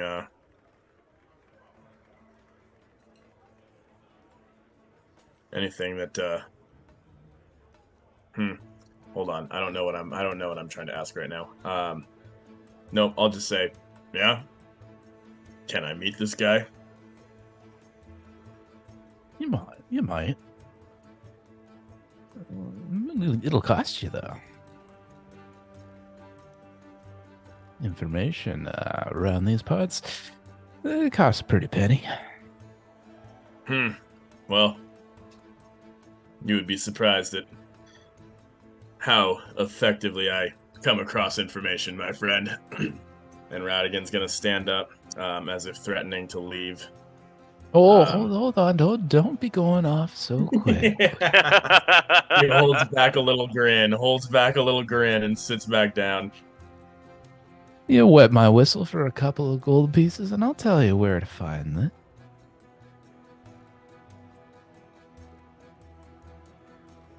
Well, I need an assurance up front that he has more than just a quick fix available.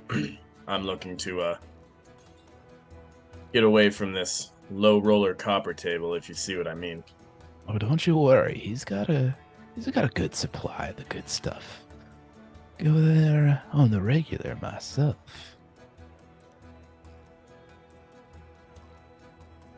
Oh, did you freeze? He froze.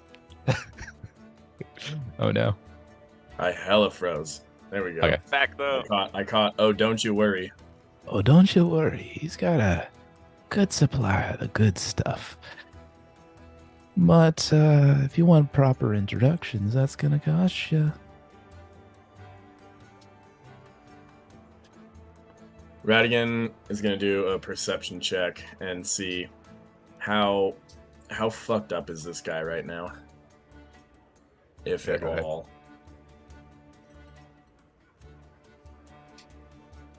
He looks pretty fucked up, Okay. but he also Cool. seems to believe in whatever it is that he's saying. Yeah, I hand him three gold pieces out me coin purse. And takes the gold pieces, puts them in his pocket. I make a mental note of which pocket he put them in. All right, left thigh pocket. Left thigh pocket. Great. All right, if you want to know where to get the good stuff, check out this bar down in the alley. It's called the Devil's Nest. You'll find a good man there. Radigan once again stands up and says, "Pleasure doing business. Good to meet you, and I appreciate the help." And then, as he does, he's going to appearing to accidentally at least, turn and knock a drink off of the table so it lands on the floor near this guy.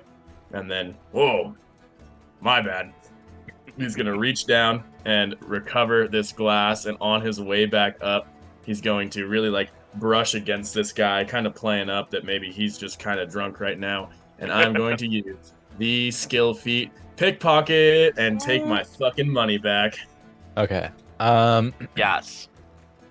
I would like you first to roll a performance to see if how believable that knock off the drink was. Oh, he is super fucked up. He is super fucked up. Yes. Go ahead and roll a thievery check. Yeah, dude. Expert, baby. Let's go. Oh. 20, baby! Was there anything else in that left thigh pocket? Because it's in my hand now. Hell yeah, it is. I really just nat 20 to take 3 gold back from a junkie. That's the Radican, I know. You find, as you kind of reach into his pocket, grab the 3 gold pieces, you find a little kind of a crumbly bit. Might be a bit of paper. You're not quite sure. It feels a little bit more rigid than a wad of paper. But in the heat of the moment, you just kind of grab it and kind of, I presume, walk away. Yeah, I very quickly just stuff that into my pocket nonchalantly and walk away. All right. As you kind of walk away and kind of inspect the 3 gold coins and the other bit that you found in his pocket, you find a matchbook. And on it, the words Devil's Nest. Okay. Is there anything else up with this matchbook, or?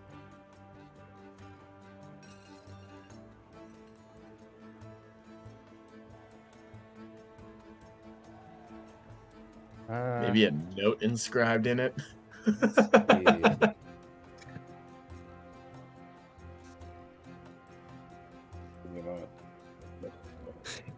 Hell yeah.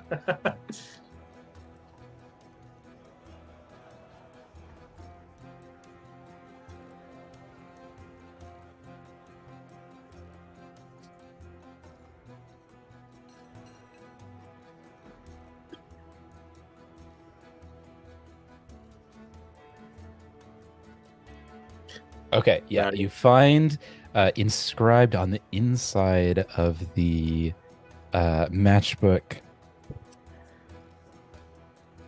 2 bloody fists pounding into one another. Wait, it's what? You find 2 bloody fists that are punching against each other. It's almost as if they're kind of lashing at each other, kind of something like this.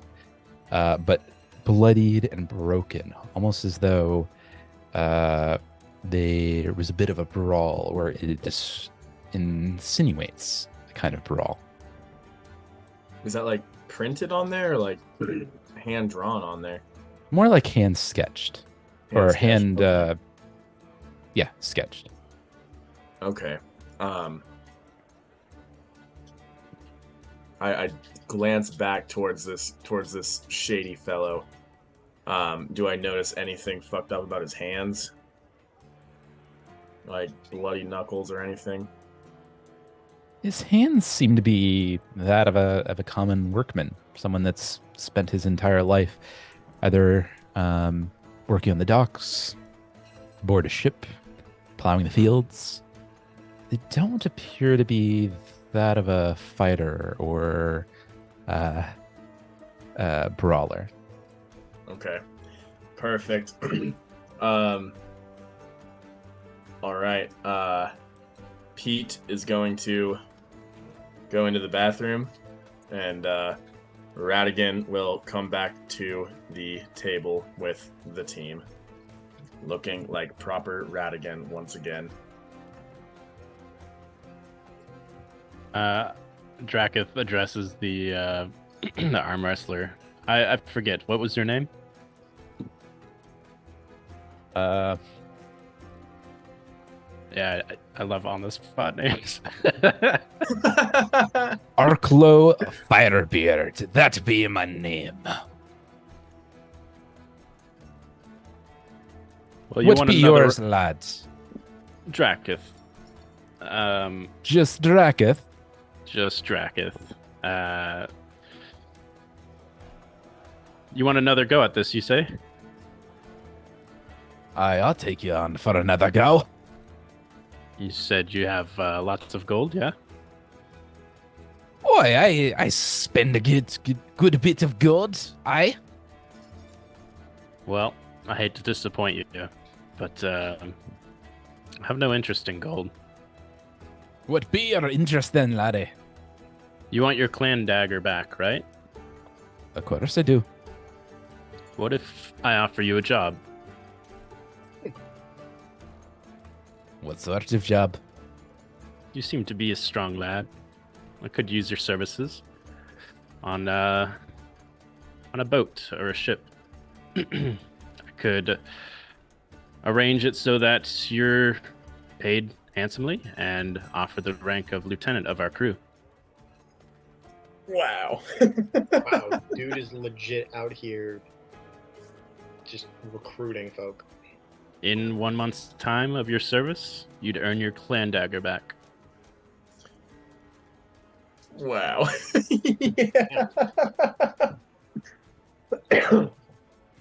Absolutely punks dude in an arm wrestling contest, takes this man's most important item, holds it hostage in exchange for service on the boat.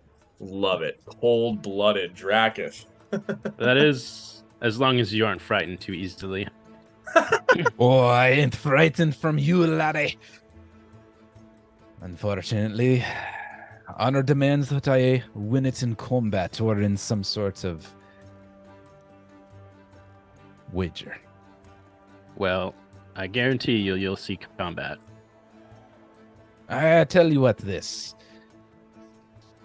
I have a good mind to challenge you to some of these fair games in the next coming of days. Should I fail in that, I will take your offer. So you okay?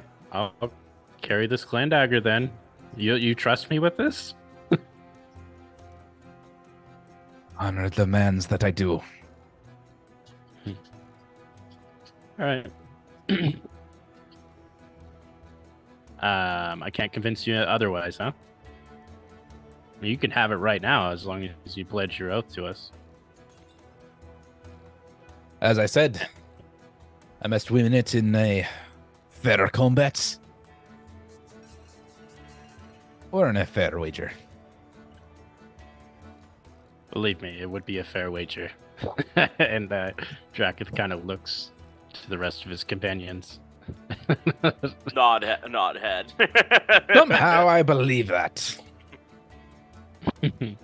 Hey, I mean, it's your clan dagger. Whatever you want. And you can see keep you your on the gold. fields.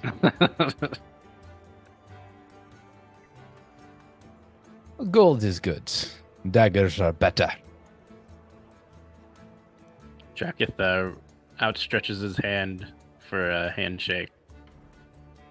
Kind of hesitates for a moment and just grabs you by the forearm and shakes you vigorously. Like, if you weren't as strong as you were, you'd probably pop your arm out.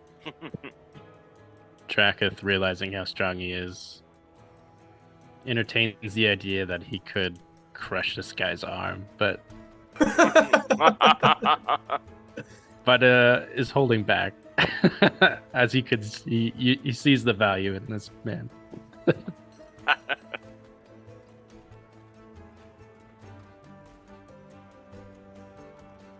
Well, Arklow, Firebeard, I hope to see you soon. I and you, Dracuth no name.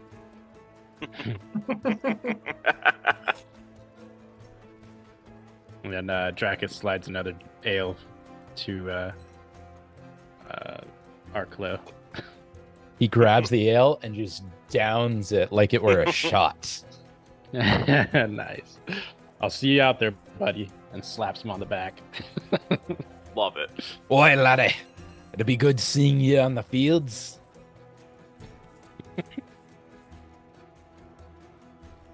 All right. So while this is happening, what's Algar and Brynjar doing?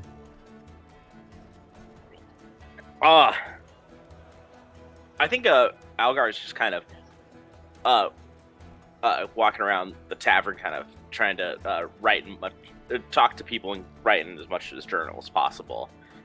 Everything about the political climate, like how everything's kind of going about. Just charting down his, like, okay, what can I learn about this place, while I'm here. Brynjar is kind of following him, occasionally looking over his shoulder, and then kind of stops him and goes, "You seem troubled. What is the matter?" Me? Is there anyone else I was speaking to? No, I'm having a grand old time. This is great. I love this place. Hmm.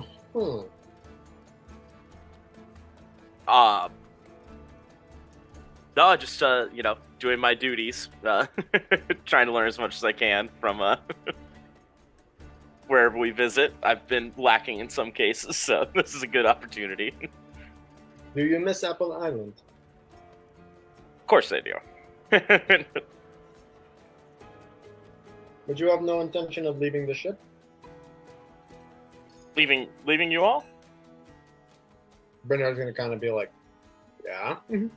No, I still have a lot of time left on my clock for this. I'll sail with you all for as long as I am asked, and for as long as I am needed by you all. And when can you return home, according to the customs of your people? Most return within 5 years. Some sooner, depending on circumstances, situations. So I'm in it for the long haul until I hear otherwise. And you and your wife are alright with being separated for 5 years? It's a great honor. It's a great tradition. You see, when we both return, we will be granted title of master in our respective fields, and just it'll do wonders for our businesses. Are you having financial troubles at the moment? Oh no! But think of it, a legacy of being one of the representatives of Apple Island who runs the greatest restaurant on the island and the best workshop that anyone could ask for. This will be passed down not just for us, but for our children and our children's children. Where I am from, such things are not usually worth such honors. I understand. I must admit, I had a lot of troubles early on with this. Quite frankly, I don't know if I really wanted to do this, but But now? Now well, let's just say I would have turned my tail and ran if I hadn't met you lot. Returning in shame. So if you were to return home early, what would be the repercussions? There are certain circumstances in which I could return, but usually those who return home before their time is up or they've been called is seen as someone who has given up their task, looked upon with an ounce, more than an ounce of shame. It would be quite the opposite for what I would hope for our family. In fact, I wouldn't be surprised if our children would want to change their names if I were to return early. Not that I have any children yet, but this is wishful thinking. Is that something your wife desires as well? Did you two have been married for some time, yes? We have dated for a long time and have only been married for a few years, my friend. And it is something we talked about right before we were called. And you did not think to... Oh, wait, yes, because you were called... Okay, no, there would not be much time for making babies. It would have been the perfect excuse if we had talked a little bit sooner. We would have been right on time to veto that, but alas, Well, what is she? Perhaps we can sail and find her. That is a great question, my friend. I know she is on the far reaches of the continent. Literally as far east as you can go. Well, there's no reason that you two cannot engage in your quest together, yes? Traditionally, we are asked to survey different parts of the world, and it's not frowned upon to work side by side for a time. It's better for our people to get a lay of everything that we can find in the lands we're sent to. So she's doing her job, I'm doing mine. Fuck tradition. That's what I said before I was that she talked some sense into me. Oh, I mean, what tradition? I mean, if you miss your wife, go find your wife. We have a ship. We have a mostly loyal crew. Mostly loyal half crew. Ah, yes. I presume you think I went too far with the halfling. No, you were absolutely right. He spoke at a time in which it was not needed. I hope my speaking up did not affect you. I just thought it pertinent to say, yes, it is important to speak up. We don't want people to feel like they can't be heard, but there is a time and place for it. You are my friend, Algar, and I trust you explicitly. Never did I worry about your loyalty, but there was enough panic on the ship after the attack. Such doubts are like cockroaches. If you do not allow them, you do not stamp them out early, it will only lead to more rot. That is truth, my friend. Drakith comes over, laying an arm on both of you guys. You gotta check out this Arklow guy. This guy is awesome. I'm hoping he'll work with us at some point. Would it be nice to have another hardworking dwarf on our crew? Yeah. Again, sorry you had to see that. That was strictly just I can get really competitive. I just never seen a dwarf give up their clan dagger so easily. But pride and all that. Or an Yeah, it means- lack of it. That too. Means nothing to me, which is why I gave it to you, hoping you'd have safekeeping of it. I shall hold on to it. It won't leave my sight. Excellent. Marshall, roughly what time of day is it right now? At this point, It's getting into the evening. I come back to the table and Oh, you're back. say to the group. Yeah, It's like Radigan. Radigan, right? Yeah, he's kind of like, I've been here, and then it's like, yep. Remembering I'm just he was that not- good. Yeah, and yeah, smiles again, and like points to his hat, like absolute game changer. Well, that lovely bloke over there let me know about a little tavern that might be worth visiting. It's seems to be the visible underbelly of this new port here. If you all are interested, I'm thinking about heading on over there and trying to make some connections the way I do best with the more unsavory and unwelcome types, the fringes of society, if you will. What'd you have to do to get this information? Do you need us there as muscle, or what do you require? Oh, I mean, what did I do to get this information? Dragith, you know exactly what I did to get this information. That's what Here. scares me. Yeah. Don't worry, no one got hurt. And he's too. Yeah. No one got hurt, and there's no trail. And then Radigan tosses the matchbook to Drakith and says, accept that. And, yeah, tosses it to Drakith and kind of waits for Drakith's reaction, seeing the matchbook, seeing if he knows anything about this fists punching each other, because if anyone would know about bloody fists, it would be Drakith. And remind me, Marshall, what was the name of the establishment again? The Devil's Nest. Devil's Nest, yeah. Upon inspection, Drakith looks at the little sigil and throws it back at you and starts to look frightened and cowardice. Whoa! And starts repeating like these mantras as he starts to feel one side of his head and these little divots in his head. And he just repeats the mantras over and over. Dang. Okay. Whoa. Did not expect that. Yeah, Yeah, Radigan me is neither. really taken aback by that. Puts the matchbook back in his pocket. Just looks at Draca and says, "Fresh air?" And he holds up a cigar.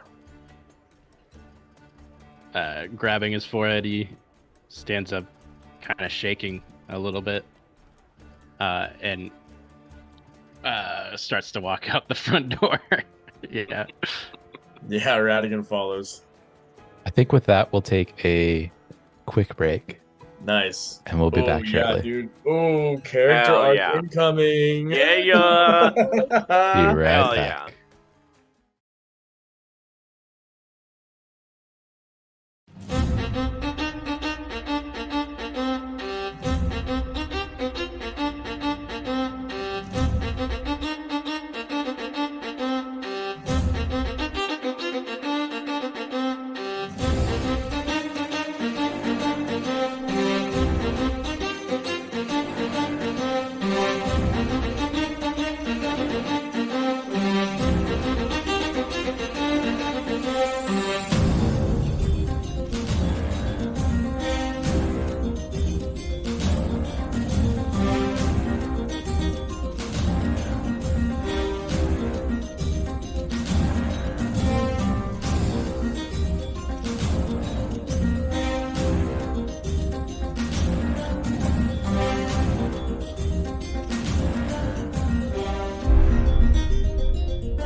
And we are back. All right. So looks like Radigan and Drakith are heading outside for a bit of fresh air and perhaps a bit of a shared cigar between the two of them. What would you like to talk about? Radigan, his eyes just go wide for a second after he's like sitting there contemplating, and he remembers that he has indeed seen this symbol before, or maybe has heard it described to him by Drakith, and turns to Drakith and says, "Oh, weren't expecting to see them here, eh?" You see Drakith still repeating his mantras. Says, family comes first. Be relentless to our enemies. Get rich while doing it. We who are worthy. I master of many. And he repeats it over and over. Radigan lights a cigar and puts it into Drakith's hands. Drakith kind of comes to and like shakingly takes the cigar. No, kind of gathers himself. An even deeper voice. No, I wasn't expecting them here. Kind of looks around. Radigan comes in close and in a hushed tone just asks, "Was this the one you were with, or the one that did you wrong?" A bit of both.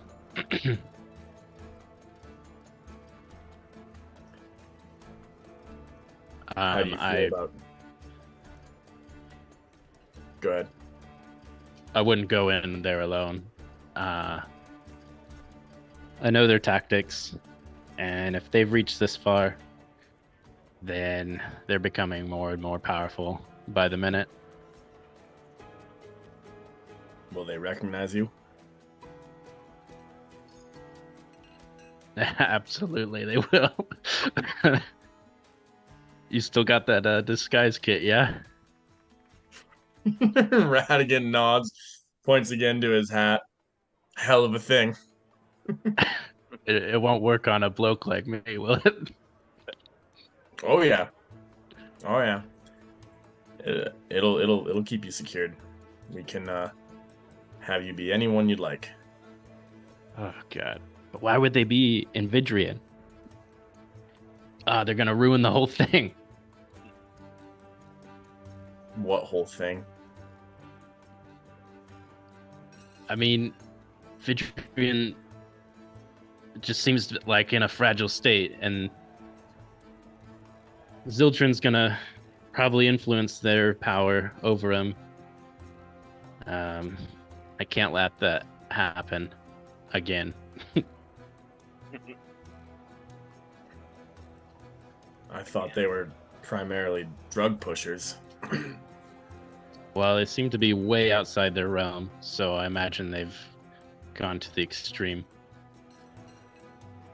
Well, I did get this information from someone who was extremely high on whatever they were pushing to him. So it seems like they've at least maintained that method of operation. We can only hope, I suppose. But this isn't good. We need to eradicate them. I'll take your word on that. Are you okay to join us if we go? Undercover, of course. Yeah, not looking like this, but I would be careful using my name. Well, you met Pete earlier. I look forward to meeting someone new here shortly. How do you put this thing on anyways? Radigan very dramatically lifts it up, puts it back on his head. Lifts it up, puts it back on his head. Lifts it up, hands it to Drakith. Drageth grabs it. That's easy. Turns it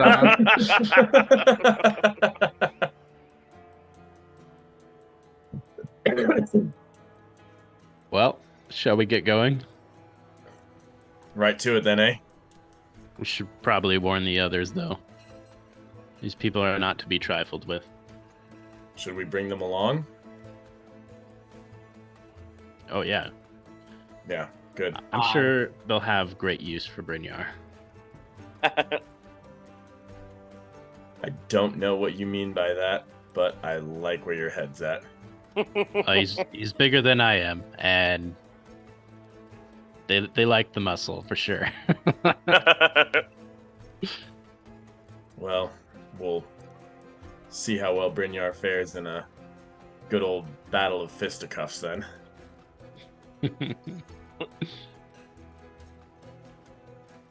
Radigan, pulls a match out of that matchbook, strikes it, and lights the cigars.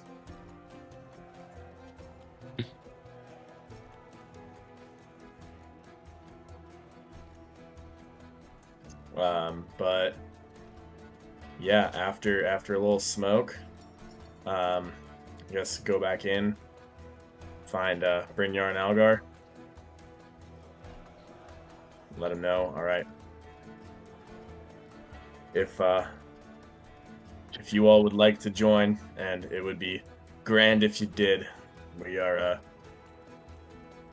on our way to the Devil's Nest, and from the sounds of it, that name might be literal, so be ready for that. Also, and Radigan looks very directly at both of them, Dracith does not exist. Who's the Dracith? Yeah, I haven't seen him around these parts as Dracula comes down. Wait, who walks in the door? Description. Oh, yeah. What's Yeah, we need a what is description. this guy's do to Draken? Oh, I want to hear it. Yeah, Brynjar's also a few tankards in right now, so he's that comfortable buzz where you know that he's probably picking up what you're putting down, but you're also like, is he down with it, or is he just fucking drunk? Right. Yeah, you see a person with a cowboy hat and a giant mustache that reaches just outside of his head. That's quite the mustache. Some chaps, and every step he takes, you can hear the clinging of his spurs hit the floor. All I can think right now is like the Looney Tunes guy. Yosemite Sam. Yeah, that's the guy. All I can think about is when Tom from Tom and Jerry did that cowboy episode. Oh my gosh, yes. Yes. Good Where he call. just licks the cigarette and then blows it up and it puffs out howdy. Yeah. Yeah.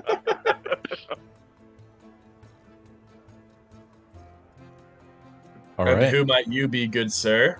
Radigan asks in the direction of this stranger. Wilfred Tandem. Ever heard of him? As he flicks the little I love it. star I love it so on much. his I front love pocket.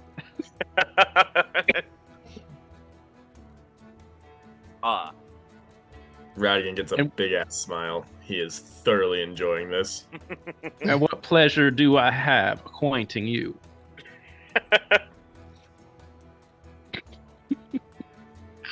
Racket? He just said that his name is Tandem.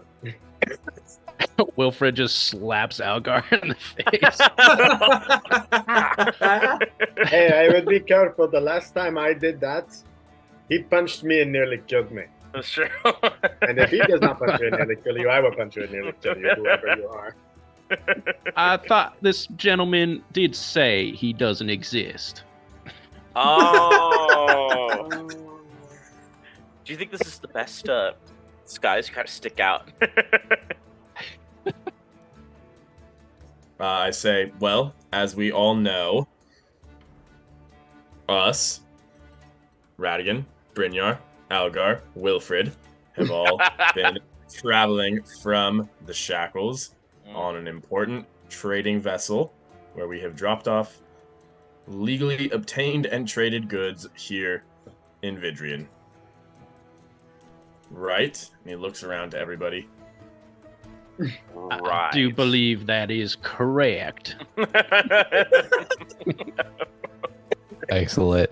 You get anytime you use that accent, +2 to deception. Whatever. Oh, nice. Yes, please. That's awesome. Right then. Well, oh my god, I started doing it. Lucy's back. Contagious.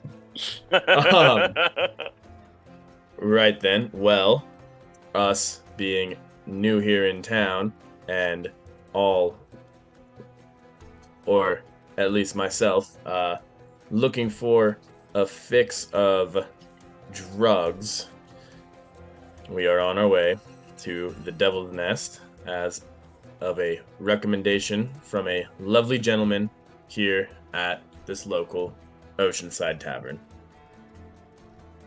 Well, then what are we waiting for?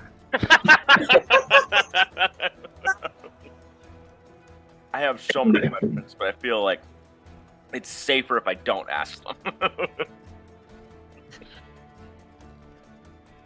Point the way. Righto. Wilfred, right? Wilfred. That is correct. Okay, rubs his cheek where he was slapped earlier. Okay, thank God.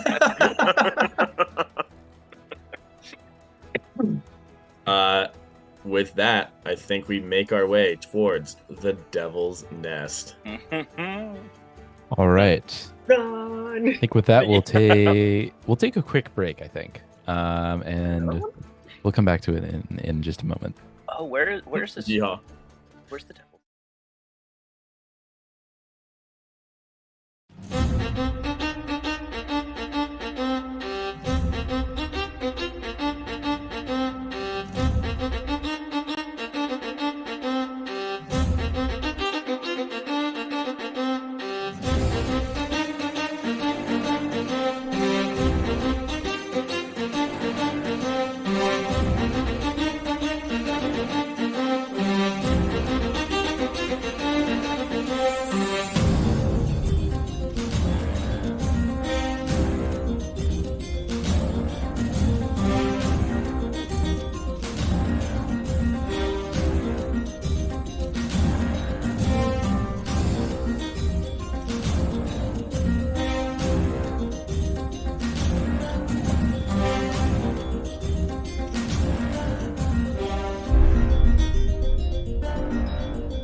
And we are back. All right.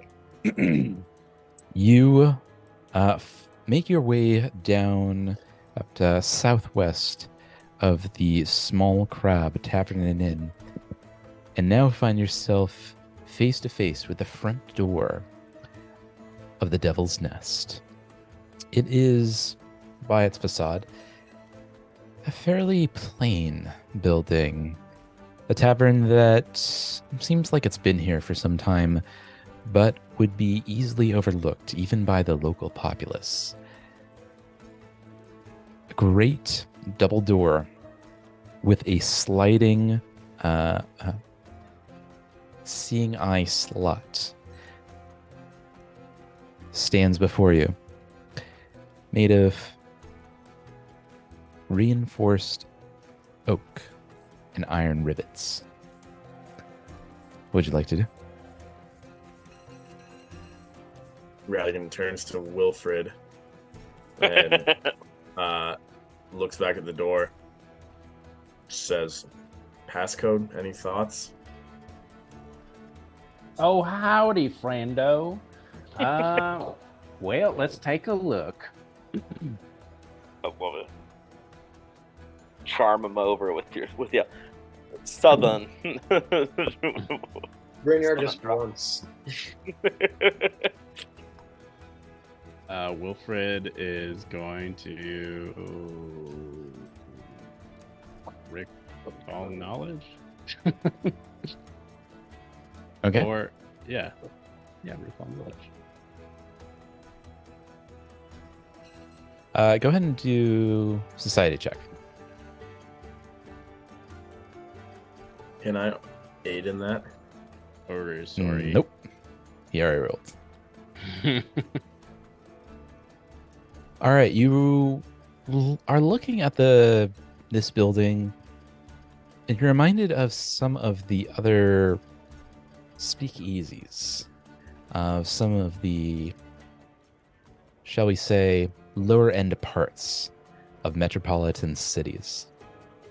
Oftentimes, a particular knock, or a knock coupled with a particular phrase, is what gains entry to such establishments.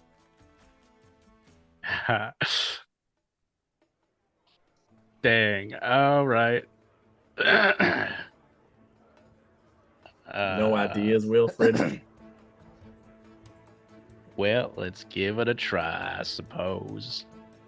And Wilfred does this series of knocks to garner the attention of whoever's behind the door.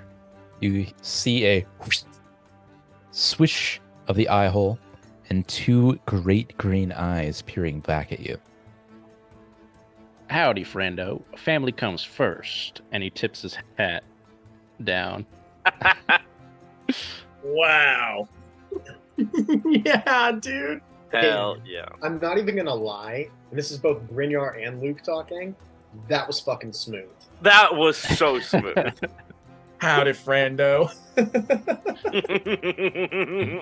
The two great green eyes look at you, kind of do an up and down, look at your compatriots, closes, and you hear a unlocking of latches. And the door unlocks. You're gained entry to the Devil's Nest. Wow. Brynjar's gonna kind of flick his eyes over at Wilfred, like, Wilfred just matches your complexion. I'm going to grunt and mutter in Ulfin, just random nonsense. So if anybody speaks Ulfin, they just hear like butternut squash, shoe, 7, bruh, eggplant. Love it. But it just sounds like he's he's a big brute muttering to himself.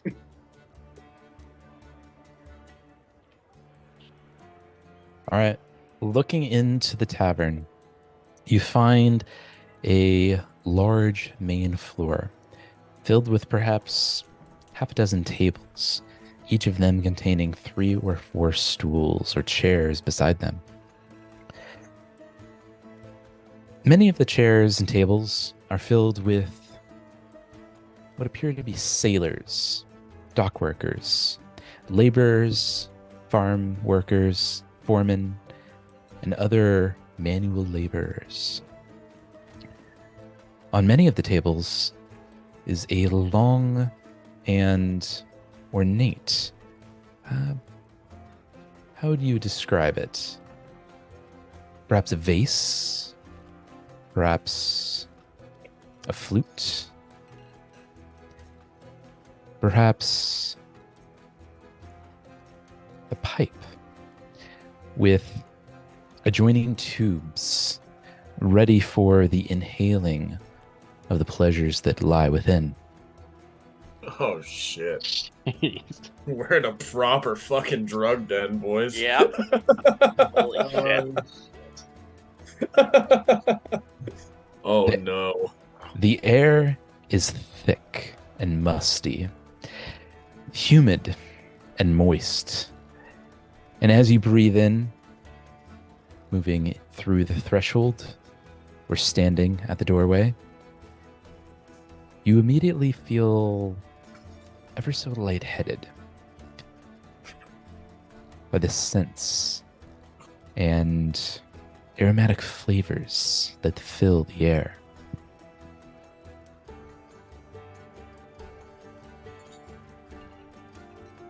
What do you do?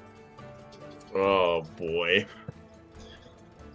My friendo, we aren't here to partake per se, but more of a shipment, if you catch my drift. The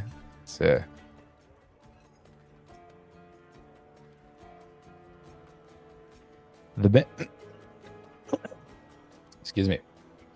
The great green-eyed individual that you saw through the slats now stands before you. A 6'6", 6'8", young lad, strong as an ox, looks at you. Wilbur? Is that your name now? Wilfred Tandem. Wilfred?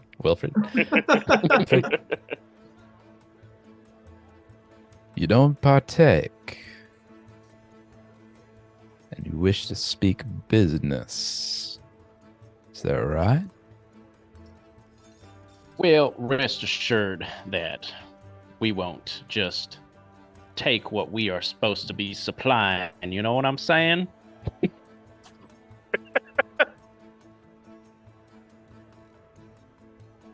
Perhaps the captain might want a word with you.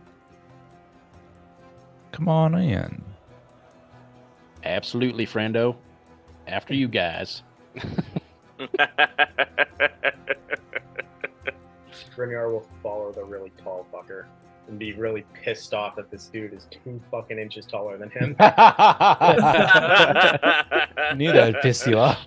Yeah, Grinyar is currently thinking of if this shit happens to pop off into a fight, he's going for that dude's ankles first. You know the thing Literally that probably going to cut- pisses you off most? It doesn't even look like he's done growing. Looks like he's still got a little bit left. And this guy's gonna be a fucking, Yao Ming size before you know it. Yeah, Marshall creating fucking Duncan the Tall in this He's got full scholarships to all universities. That's right. Shut up, he's not that cool. He's pretty cool. Fuck The- up, Dracket. Nobody cares. The green-eyed lad makes his way towards the main bar. Do you follow? Yeah. Yeah, Oh yeah. this is scary. Ah, That yeah. looks like, Look out that there. looks like a guy who runs Oh. things back there. Seems like it. Oh, it says the game's paused for me. But I see other people moving. That's funny. Oh, there it is. Ah! Sorry. Can I take a quick look around to see if I recognize anyone Roll perception. as we're, walking through?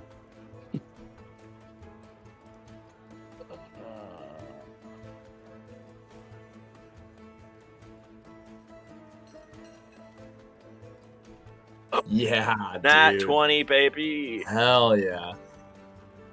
All right, looking around at the patrons of this establishment, you don't notice any familiar faces. You presume that those indulging are that of the local populace, alleviating themselves of a day's trials and tribulations.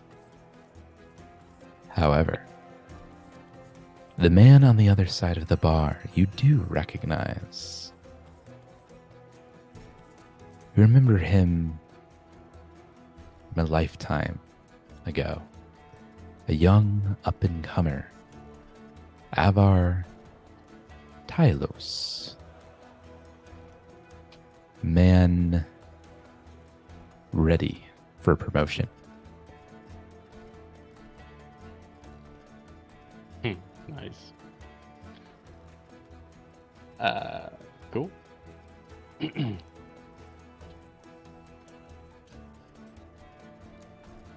Right. As you grow closer to the main bar, the man on the other side, drawing a glass and arranging ornately a few mouthpieces for the various table pipes of the establishment, draws an eerie glance at you as you draw close. He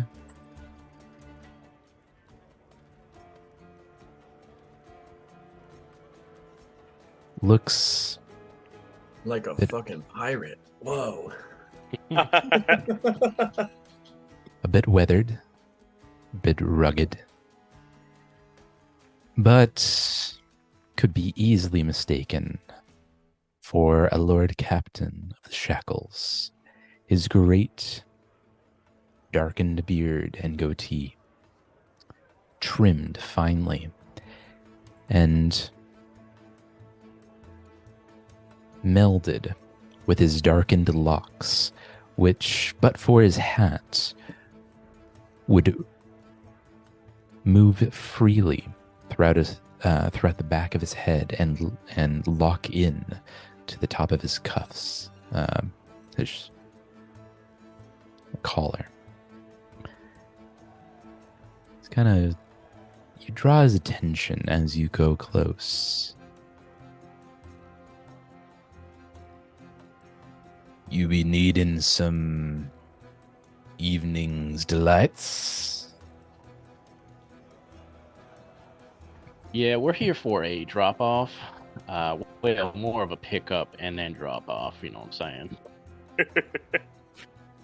saying? Yes.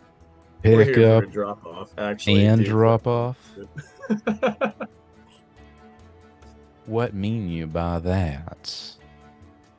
By that, I mean we pick up and then we drop off. Yeah. He's got balls. Tips his hat. Rainier is going to kind of lean back on one hip, his elbow just kind of resting on the pommel of his sword so he can push it forward with his elbows. Things get hairy.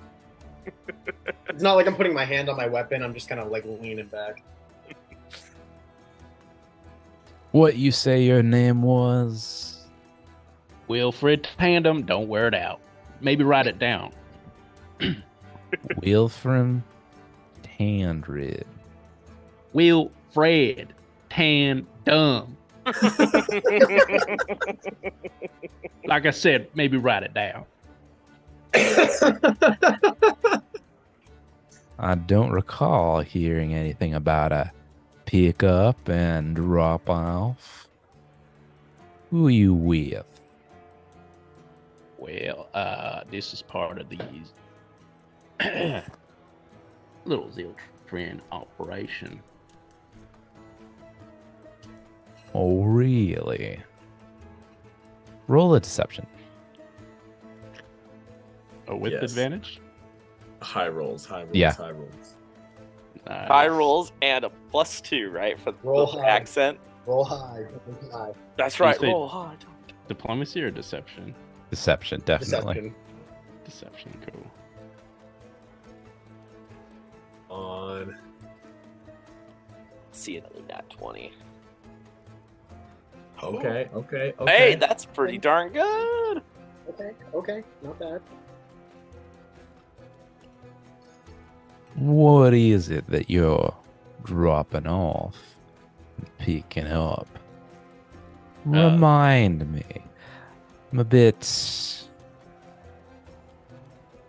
lightheaded at the moment. You kind of get the inclination that this is a bit of a test. Not quite sure if he believes you. Well, friendo, and he kind of pulls him aside to make sure that like the public isn't listening. Kind of pulls him into the corner.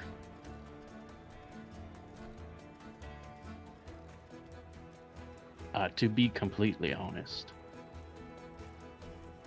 there's a supply that needs to be fulfilled with the demand that's here in Vidrian.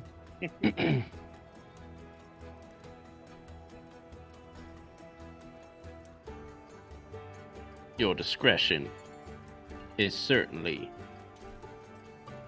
advised. And he taps that towards him again. Wilfred tips his hat.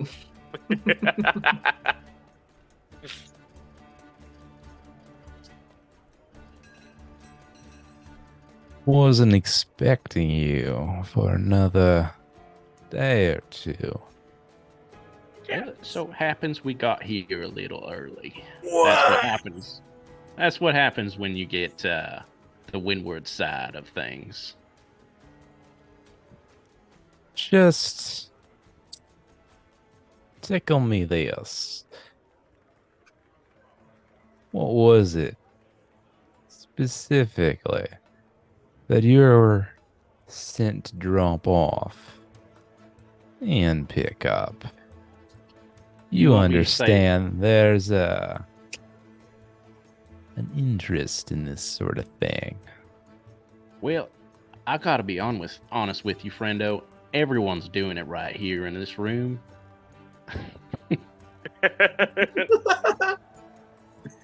Is they at all? What? What's that? Is they at all?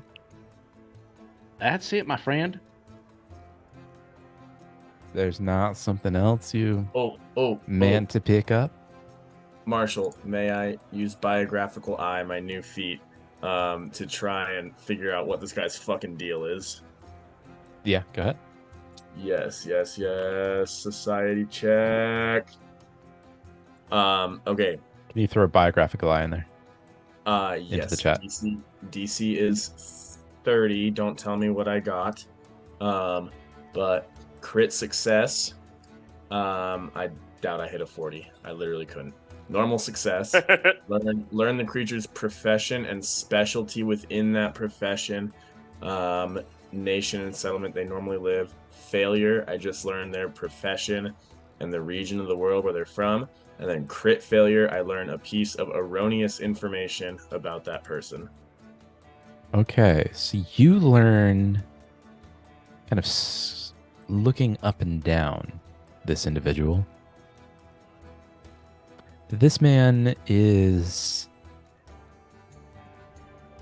very familiar with the underbelly of society. Me too. He, by his look, has a speciality with the importing and exporting of particular goods and particular interests, especially those that one wants to keep under wraps. Though you notice by the curious curve of his blade that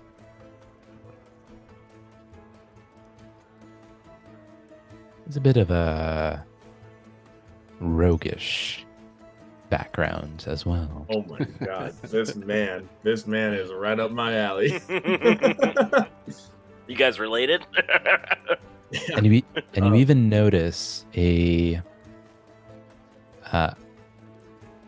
extended thievery toolkit on his hip side. Mm-hmm. And it seems that one lockpick appears to be missing. Interesting. Can I use my underworld lore here to try and decipher what would he be expecting us to drop off right now?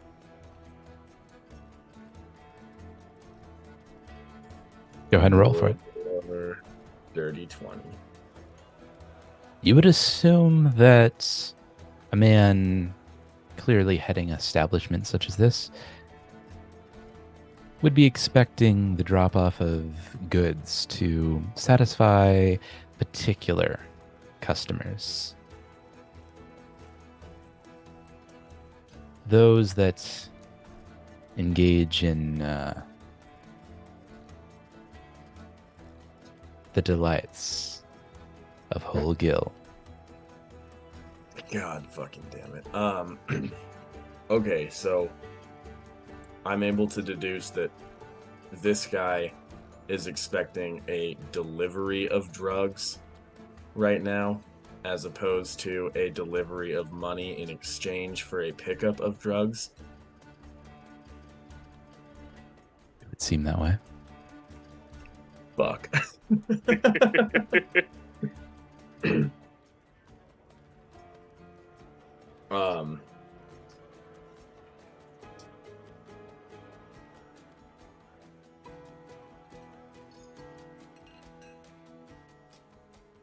Radigan looks to Wilfred, and then gives the look of, "Do you want me to handle this?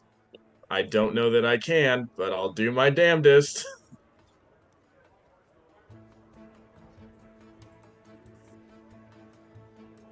Yeah, I don't care. Wilfred's still like, supply and demand. Talking to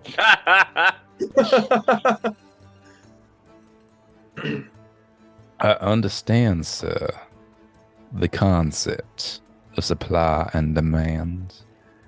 What I do not understand is you. You say that you have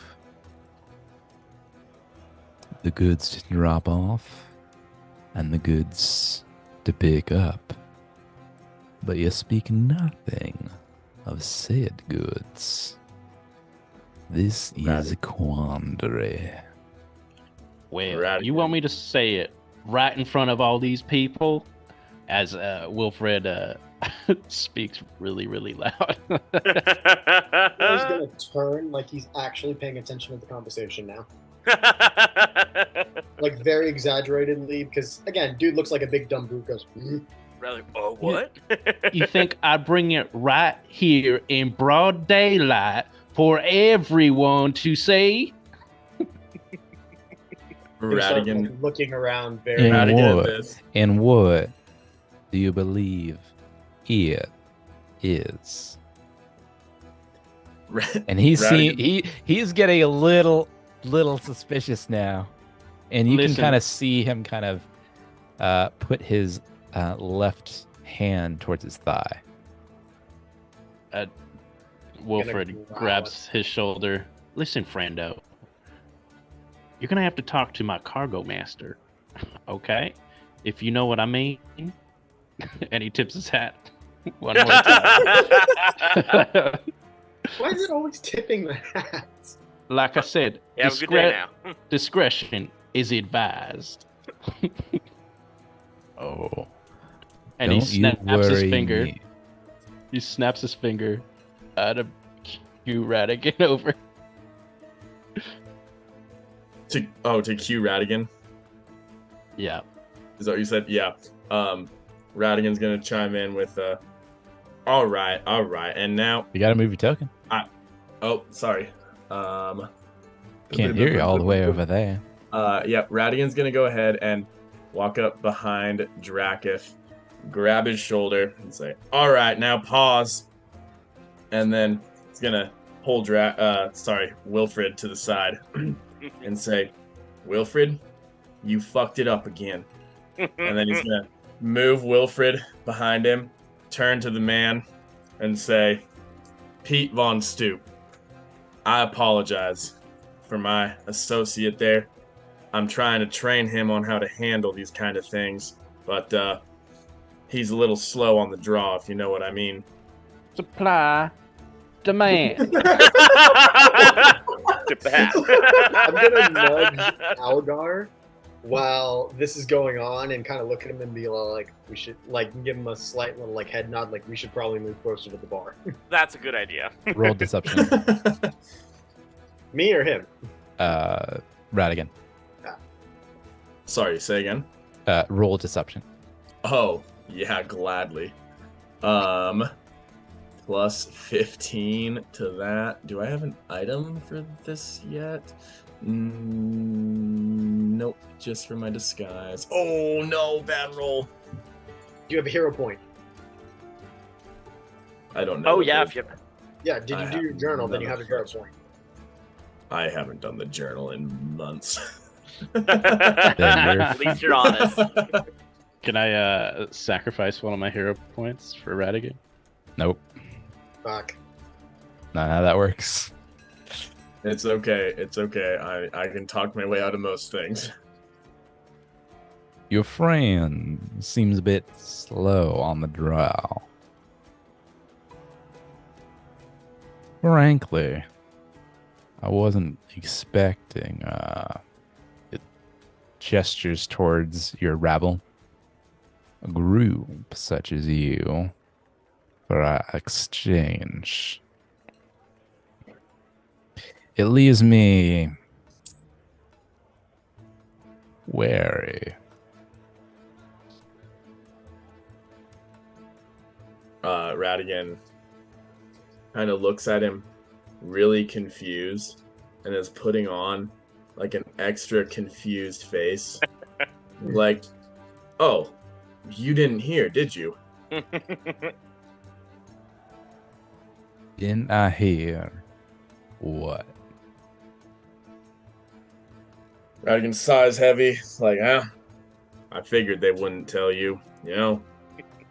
They don't treat you the way they should. They look down on you as lesser, and that's a damn shame. I'm here today not for the drop-off and pickup that Bartholomew will be delivering in 2 days' time.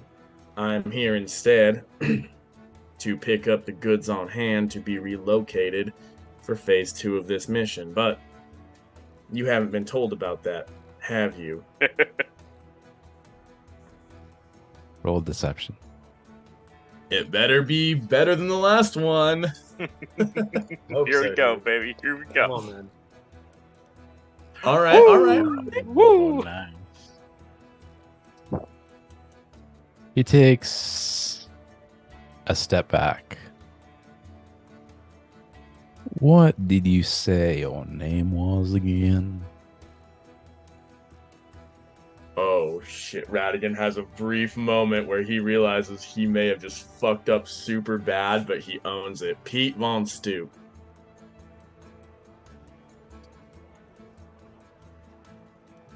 Pete Von Stoop. I think I've heard that name before. Boys! Wait, what did he say? Boys? Boys? Boys. And you see from the tables half a dozen gents jump up and turn towards you. And as they whoosh, draw their blades.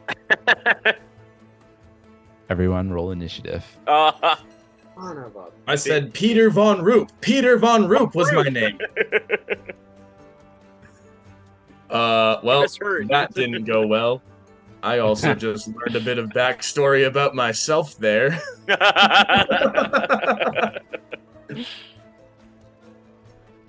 Oh, it is, why is it Oh, what a roll terrible initiative? mistake. Yeah, it's saying that there's no active encounter at the moment. Oh, there it is. Try now.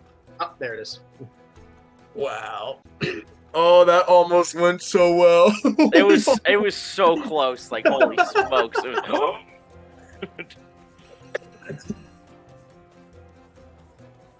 Wow. Oh, nat 20. damn. We all got a nat 20 this session. Hell And, yeah. whew.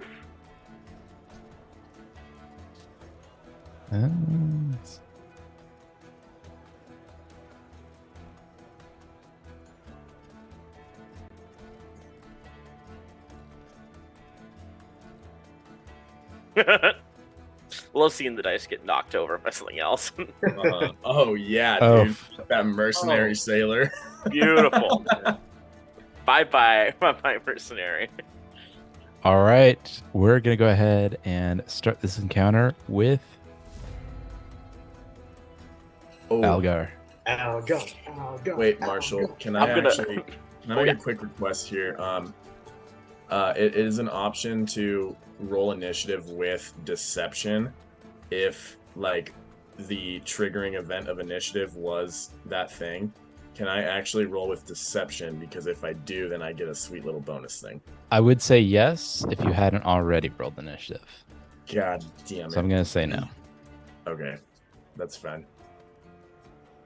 All right, I'm gonna use my actions to well, I guess I gotta jump up on the bar, so I'll take an action to jump up on the bar here. I'm not gonna push my way past this 6'8" monster who's guarding the other side of the bar.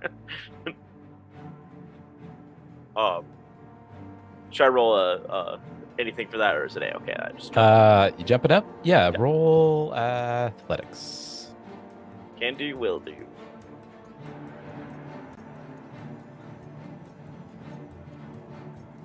All right, that'll do it. All right, and then I'll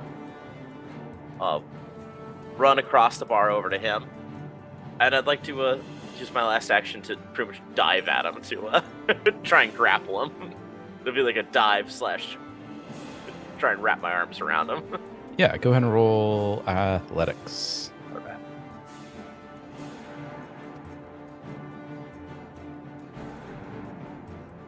Yeah, Oh my gosh, that bounced Yeah, around dude. forever.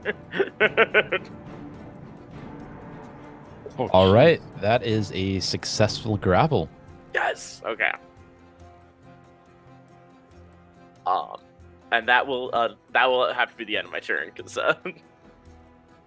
although is it okay if I put my piece? I guess I can't put him on top of him, but I'll move you like halfway. perfect. All right, That's the end of my Radigan, your move. I step to him. Use quick draw to Nice. pull out my rapier and give him a little pokey. Bada bing, bada boom. That'll hit. Whoo! That's what I'm Damage. talking about. Oh shit! Whoa. Okay, where doing did all that 16 points come damage. from? Nice. Hell yeah! Oh, from sneak attack. That's so sick. Hell yeah! It did the sneak attack damage automatically. I love it. Perfect. And then I think I will go ahead and just give him another little stabby stab because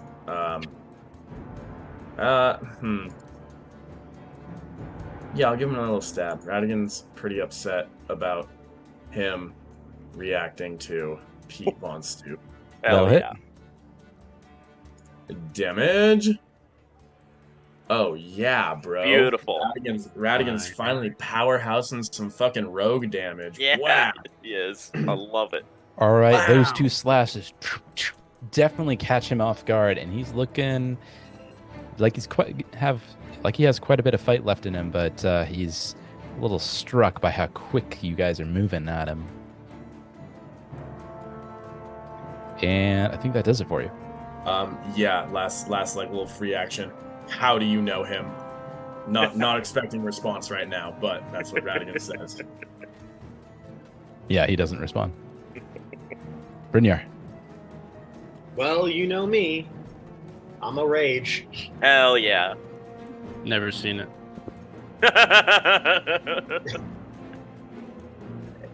Go down, all the way down. What the fuck? Why is it not in? Oh, right, it's that one. Grant's effect. Rage. This one. You'd be able to drag that from your character sheet to your token. Yeah. Okay. Boom.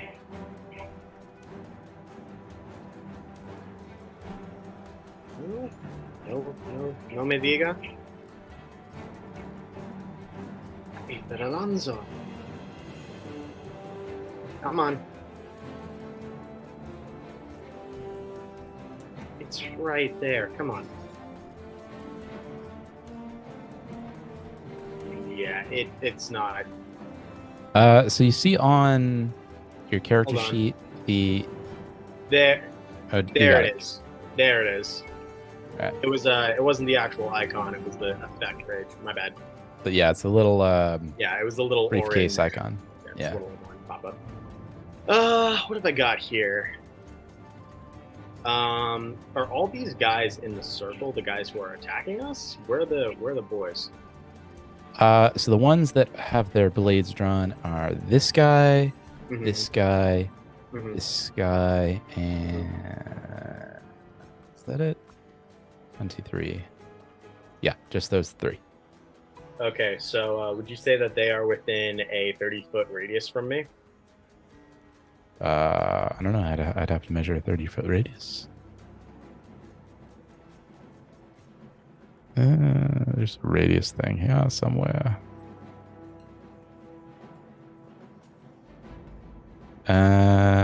That's about 30 feet. Yeah.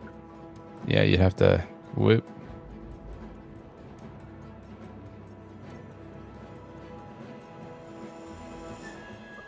$30-foot.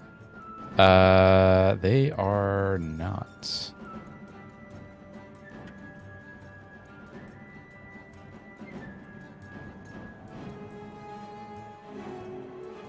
They're about 30. They're exactly. Well, actually, if you shot direct south, you could hit one of the guys. Huh? If you hit direct south, you could hit one of them. That's problematic. along with a couple of innocent bystanders. Yeah, there's too many innocents is the problem. I can take, like, listen, in the situation we had where it was Chucky Chuckerson and maybe one of our guys, I can understand maybe giving them a little bit of frostbite, but not in this scenario.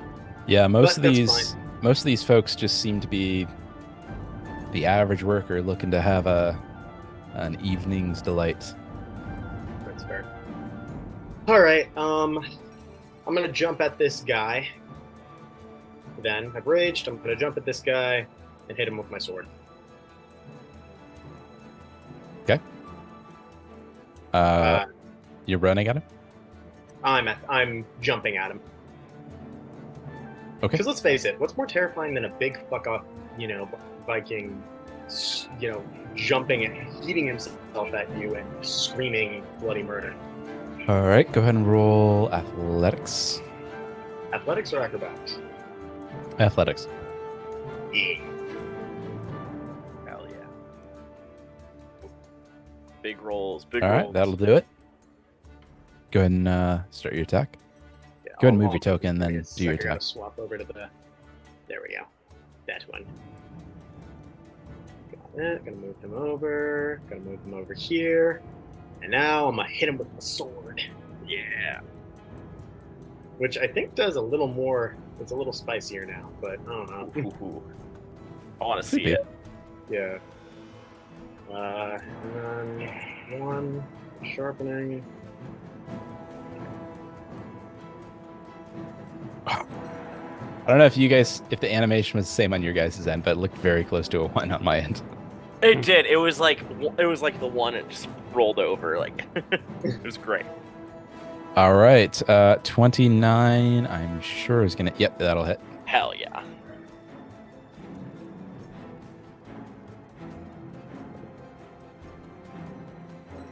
Look at that damage. Oh, is it a crit or is it just damage? Oh, just regular damage. Rolling. All right, Oh my 23 goodness. damage. Nice. All right, you slice through his collarbone, doing quite a bit of damage, actually. And that will bring us to the first mercenary sailor, who is going to... Let's see. Move here. Let's see. He's going to push through these folks and try to get onto Algar. He's going to have him roll. I'm going to roll athletics for that. That'll do it. And he is going to attack Algar. I'm going to move him slightly, so... Algar, I'm going to move you right there. Sounds good. Kind of move these guys around a little bit, make it a little easier for us. We kind of got a conga line going of people trying to grapple one another. A little bit. He is going to... Yeah, he's going to just attack you. And that should break your grapple. He's going to attack. There we go. Oh, That will hit. that is gonna hit.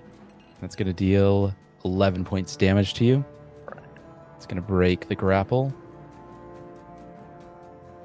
Got it. He's still flat-footed.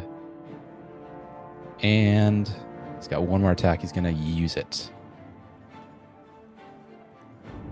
Do what you gotta do, mate.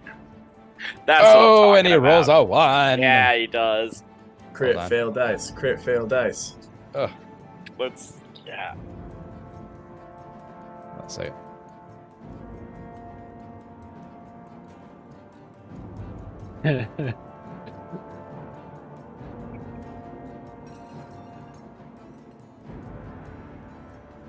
Thought we were playing cards earlier, so... Oh yeah, we did totally skip right over playing cards. Another day. Another day, and it just ends in violence. Yup. Marshall spent so much time figuring out how we would play blackjack. Classic And then we were Gus. like, what if we went to combat instead? Fumble die. He's going to roll a red die. I need the red melee die. Yes. Perfect. All right. Let's try this out. Ho! He is going to sprain an ankle. Ooh. He's going to forfeit the remainder of his movement on the current turn and take disadvantage on checks requiring footwork until he has a short rest. This motherfucker ain't gonna live to see a short rest, I tell you what. Right. Right, so he is, yeah, he's hurting. That will bring us, to the other mercenary sailor, who is being attacked by Brynjar. And Brynjar, he is going to reciprocate. Okay. Slashing you, and that's going to hit, dealing 12 points damage. Slashes again, Damn. doing 31. That's going to hit, doing 14 points damage. That's 26 in total. Yeah. There it is. And you know what? He's feeling good. He's going to hit you again, or at least try Okay. it. And that's going to hit. Smokes. Hold on, is he using slashing? Yes. He didn't make that last one. What's your AC on the last one? 27. Technically, Because it's of been the shield? 27 this whole time, but he's been crushing it. So Because shield? shield Yeah. and sword stealer shield in particular gives me a +2 to slashing. That's a reaction, right? Yeah, I can react. I get a reaction every time somebody tries to hit me with a melee, though. Okay. Like legit. That will bring us The one to... reaction per cycle, so you can use that for the last one, but not for all of them. Oh, I didn't know that. I mean, that works. well, the first one... Yeah, it's going to bust through his AC anyway, so... Right. But yeah, that last one, he can use the reaction there to... Correct. So he can't... Yeah, he's not going to be able to use Yeah. reaction until the next round. until after you have your turn again. Then you Yeah. can get your reaction back. Avar is up next, and he is looking down at Draketh and with a meaty glare. He's gonna slash. Do you mean Is- Radigan? Wait, Did I say Draketh? Yeah, I meant Yeah. Radigan. Okay, got you. He's not. He broke First out. one will miss. Nice. Nice. All right, he seems a little distraught by that, but he's gonna try again. Second one, I'm gonna nimble dodge. Boom. Oh, didn't and need he to. rolls on. Oh that my one. gosh. All right, let's roll it again. Wow. I think that's a I busted elbow. fucking love when there's a character who's like, I'm hot shit, I run the show around here, and then when they just get tanked on in combat. Right? They're like, ain't no one gonna take me down. Oh, fuck. Forgot to stretch this morning. Yeah, exactly. Looks like he has a dislocated elbow. He's going to forfeit the remainder of his attacks on the current turn. Disadvantages on attacks requiring this hand until a short rest. All right. So he can no longer. He has one action left. He can no longer attack. So he is going to stride. That is going to be it for him. Draka. Draketh is going to take one. Sorry, Wilfred is going to be taking one action to yell. Now, you can't just be attacking people with these volatile weapons. Ziltrin would be ashamed of you.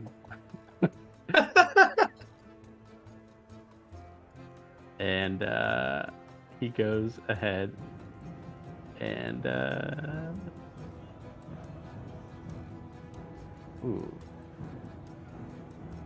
gonna leap over Radigan.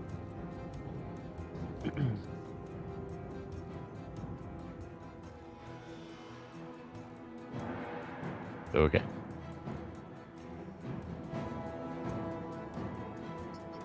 Oh yeah. Oh he my will. gosh, that thing Oh. was one around. Holy smokes. Oh yeah, he definitely does.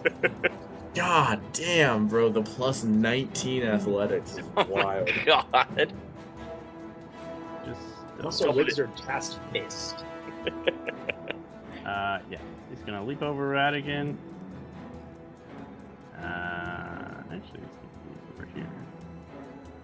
I don't know if that gives him advantage, but doesn't quite I matter. don't think so. No. He's gonna use flurry of It would. maneuvers. He is technically flanked there, flat-footed. Is he? Yeah. It's barely touching him, but the line between Draketh and Algar does cross his token. Oh yeah. Okay. Yeah. Yep. He's flat-footed. And grab. Oh, and Sorry, go he ahead. was grappled by Algar, right? Did he Yeah, ever so- escape that? Okay. Yeah, he got out of that. Okay, sorry, my bad. Oh yeah, that's right, because his goon got me. Gotcha. I was thinking the same thing. I'm like, wait, yeah, he was grappled, right? When he said that. Fuck him up. Yeah, he's Go gonna for it. use his flurry of maneuvers to grapple and punch him in the face. Okay. Hell yeah. How dare he? Is it a +2 for the? Technically, it's -2 on his AC, so I already have it accounted for. Perfect. Yeah. Oh, that'll do it. I Yeah. think that's a crit. 20. What'd you get? 30. Oh, 37. Yeah. Oh, yeah. That's a crit. Nice. All right, so he is restrained, which is pretty bad deal. Yeah, it's a bad place to be. He can't attack or anything until you escape. With that grapple, clenched fists, or clenched. Sorry, I'm getting our shit all mixed up. Clenched.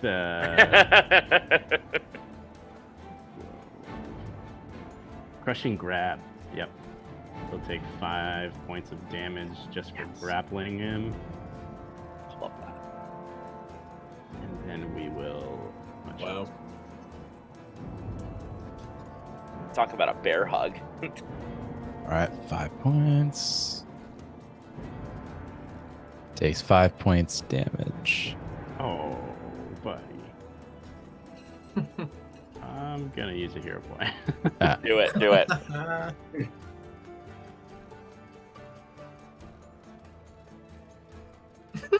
All right. Oof. It wasn't meant to be. I guess not. Wait. Cast your luck on that grapple. Nope. Yeah, that's gonna be a no. All right, we got him restrained. We're good. All right, that brings us to the other goon, who is going to. So he's gonna go. Let's see, how far can he go?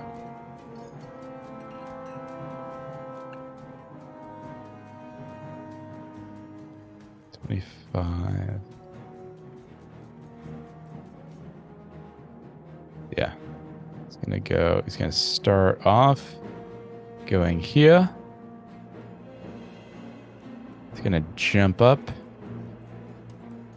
onto the table with Algar.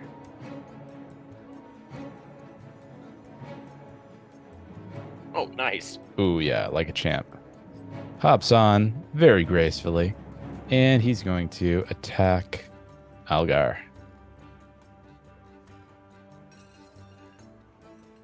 That'll hit, Dang it. Oh, dealing 13 points damage. Oh, all right. And Nice. that'll be it for him. Algar, your move. Oh, you're god. Cool. All right. I will. Because it seems like Draken's got this guy taken care of. I'm gonna reach. Is this guy? Sorry, this guy right here. Is he up on the table with me as well, or is he? No, he's on the other side of the bar table. Sweet. Bar. Yeah, the bar. I'm just all about jumping tonight because I'm going to jump into this guy to try and grab him. Ooh, okay. Roll acrobatics. No, athletics. Yeah. Oh, I don't know if you can beat that. Reflex. No, fort save. No, he can. Wait a second. What's up? I've been evicted? That is a crit. That was a crit? That is a crit. Damn. I actually don't know what happens on a crit if I get this. Does anything special happen? Are you just trying to hit him, right? You're not trying to... I was just kind of like diving off and trying to grab him. Okay. Yeah, he takes like 1d6 damage. Cool. Let's roll for it. Yeah, let's see You're it. grabbing him as well, dude. He's like double restrained now. Ooh. Oh, sorry, I'm going for the guy below me to the south. Gotcha. Oh, for this guy, right? Yeah. Yeah, you got Just it. trying to hit got him? Nice. Yeah, he takes like 1d6 damage, so that's 4 points damage. And he is on the ground and flat-footed. Love it. And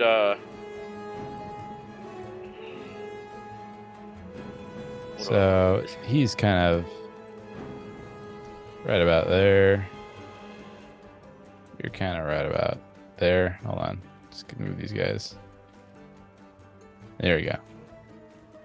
Kind of bumped off of them right now. I'm gonna move these people out of the way a little bit. They're kind of scooching back.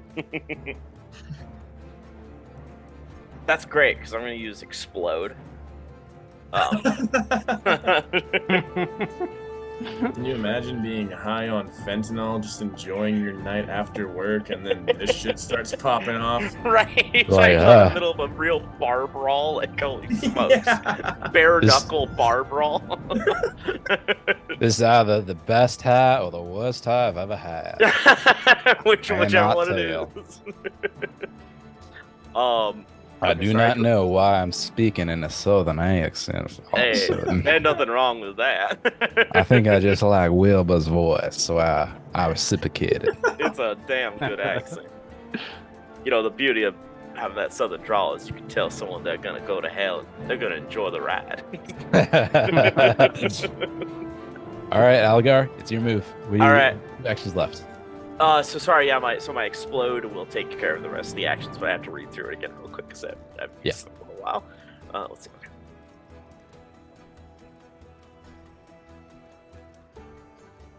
All right, fire level damage with a DC 23 basic reflex to all creatures and a 5-foot emanation around you. So sounds like everyone has to roll, or you have to roll a DC for all of our enemies. So this guy here needs to roll. This guy needs to roll. And this guy needs to roll. To say all creatures in a 5-foot emanation. Oh, that is also And going the to two include the civilians. NPCs. It will include the civilians, Civilians. I'll tell you what, they're probably gonna fail. too. Probably. Yeah, high as a cat. I don't even know if I need a roll for them. They're high as hell and level 0. They Yeah. cannot do well here. Nope. 23. There's no way these guys they even have stats. Oh, they do have stats. I did give them stats. All right. Well, you know what? We're gonna start with these guys. We're gonna start with the low hanging fruit here. You know what? Skills. They need to roll what? A reflex save. Right. Oh, this is gonna be good. Oh, they literally cannot win. They literally won't be able to do it. None of these guys. No, they're fucked. What happens to them? So now I'll roll a fire I'll roll this. Yeah, go Level ahead. fire damage. Oh my god. Oh my lord. Oh my god. Algar's gonna Well- have some issues after this, having Right. just incinerated 2 civilians. They You mean weren't, to say they weren't working with this guy? they aren't stand-up citizens, I don't think, maybe. All right. So, well, no. Before I give a description, let's see how these guys roll. Reflex 23. I'm trying to beat. I step away for a couple of minutes, and That'll do it. Algar's Yeah. just swashing people. Oh yeah, blowing them up using the explosive. Oh, yes. 27. All right. So, do they take half damage? Let me double check. Let's see.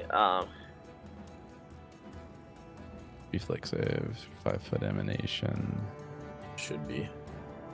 It should be half damage. Right. And then, yeah, full damage for that second mercenary sailor. Yeah. So this guy's gonna take. You only roll the fire damage once, though, right? Like the same. It's just the first one. all that Yeah. fire. Yeah. So that 31 is So your this number. guy takes half Oh, yeah. damage. This guy takes Hell half yeah. damage. This guy takes full damage. Okay. So you land a burst of flame emanates from Algar, and you hear the cries of 2 of the high, but otherwise completely innocent civilians as they screech out in terror as they're being incinerated. And you can almost hear one of them say, "I have a wife and children." Of course. They always have a wife and children. They always do. Marshall, the mercenary sailors took damage based on that second roll instead of the Oh, did they? first 31 damage, yeah. They did. Actually, I'm not sure what if that's a addition to it or what the 7th, because that just popped up. Fire damage equal to your level. On a crit failure. Try this. Oh, yeah, no one rolled a Half crit failure, damage. so. Oh, okay. Why is it giving me? No, that's right. That one's right. Yep, he That takes was half 15. damage. Avar was right. It was the mercenary He takes half sailor damage. 1 there, yeah. And then he takes full damage. Yep, the full 31. Yeah. No, that's right. Damn. Fuck him up. Yeah.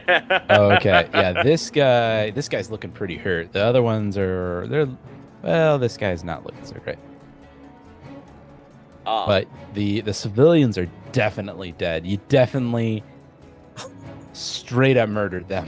Well, I can hear the screams, but I don't know who screamed just yet, so that'll be the end of my turn. Radigan. How is Avar looking?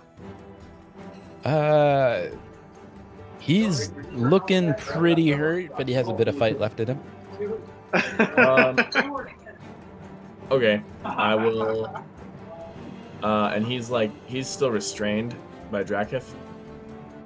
Yes. Fuck yeah. Action 1, step. Action 2, strike with rapier. Oh, lame AF. Action Miss. 3, try it again. Oh, you're on the table. If you want to just strike him, move normally, that'd be right there. Okay, gotcha. Cool. Second Hits. That, hell and yeah. damage, yeah, boy. Hell yeah. All right, he's looking pretty fucking hurt now. Radian yells out, he needs to stay alive. You got it. All right. Brynjar. All right. All right. Let's get back to business. And my business is killing. Take his head off. He needs to stay alive, Brynjar. Wait, Like I need to killing. keep. No, you can kill that guy. Okay, cool. It's just like, Dude, no, Avar. Whatever you'd like. Whatever you'd like with that mercenary sailor.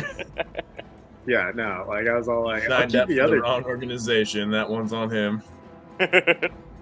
Yeah, I'll keep that. Like, that's fine. It's, yeah, but no, he did.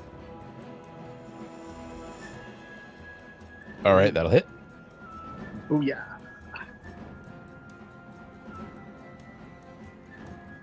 Okay. Yeah, how much damage? No, you said that wasn't critical. Not a critical. Yeah, it doesn't say Oh, it's a critical either, so it's fine.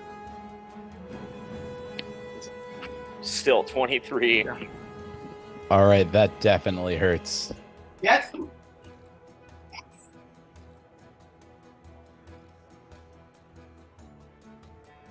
All right, we'll move on. All right, this guy, he's gonna go after Elgar.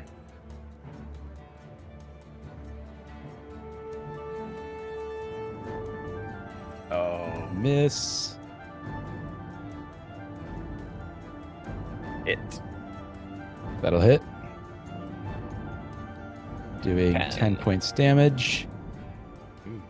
There we go. He's got one more action left.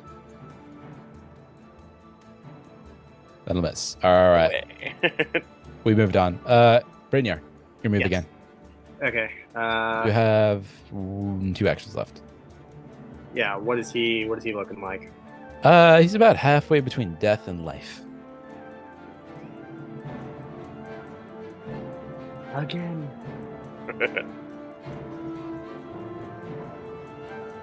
Oh, wait a minute.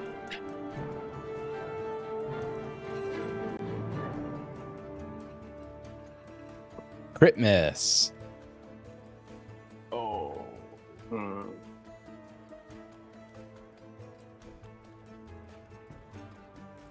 All right, you got 1 action left.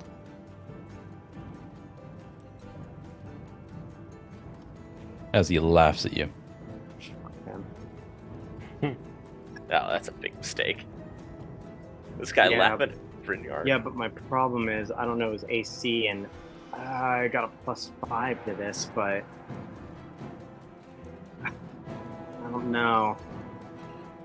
No, you know what I'm gonna do? I'm gonna shield bash him. Love it.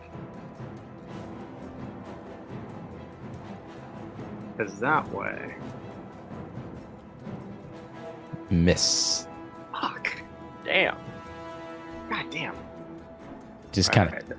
cackles at you. Hey, you're still happy. Yes. It's Cool. fine. That's fine. I'll get him next time. As he strikes at you.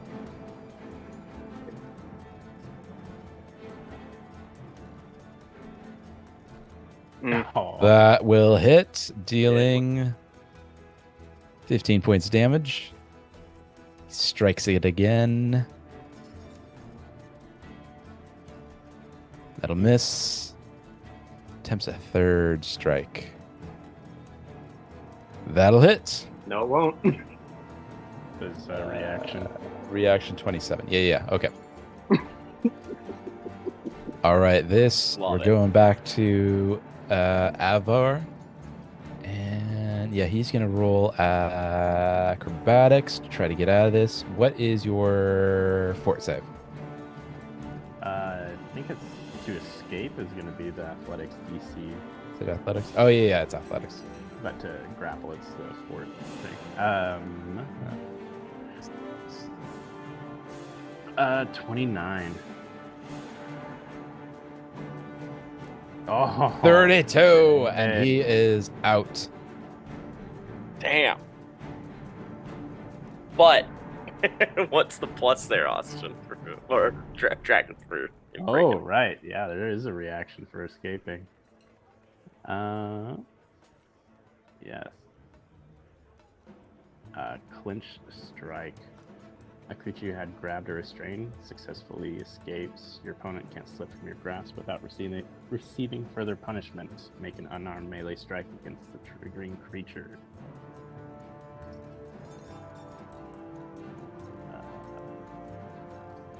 Okay, so you're making an unarmed melee strike. Mhm. Yeah, go ahead.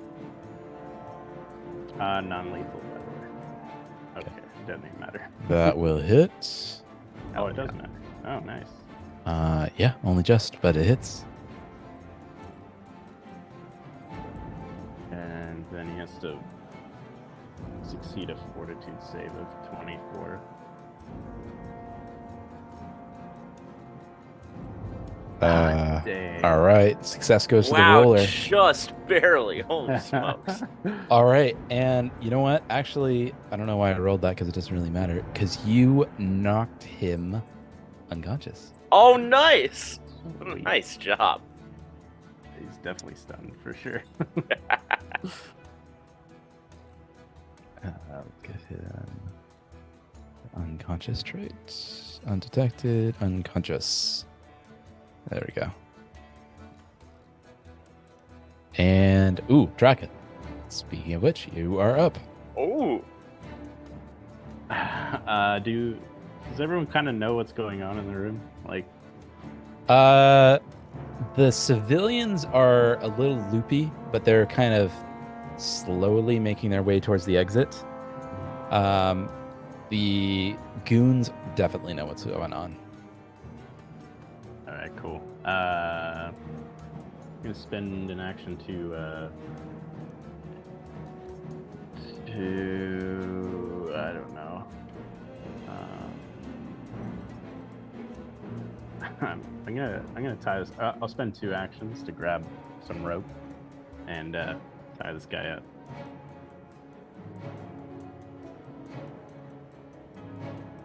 Okay. Yeah. Roll a survival check for that.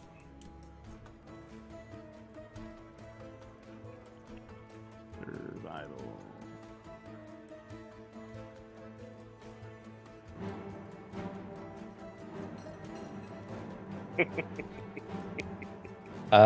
Yeah, that'll do it. Okay, that's duly noted. My last action, I'm going to say, all right, friendos, we're going to leave, and you guys won't meet your demise. How does that sound?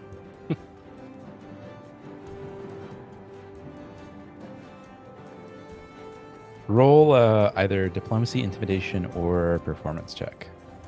I'll let you choose. I think they're all the same. Dealer's choice now. Oh, did you say intimidation? That is one of your options. Yes. Sweet.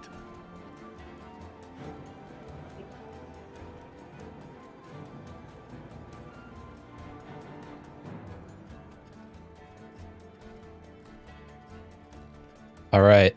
The other goons, they kind of ease back slightly, still holding their blades, still ready to fight, but they seem to have given up the encounter. Even the jackass who had just been hitting me. Seems that way. Have they dropped their weapons to show that they're giving up? They haven't dropped their weapons, but they're no longer engaging.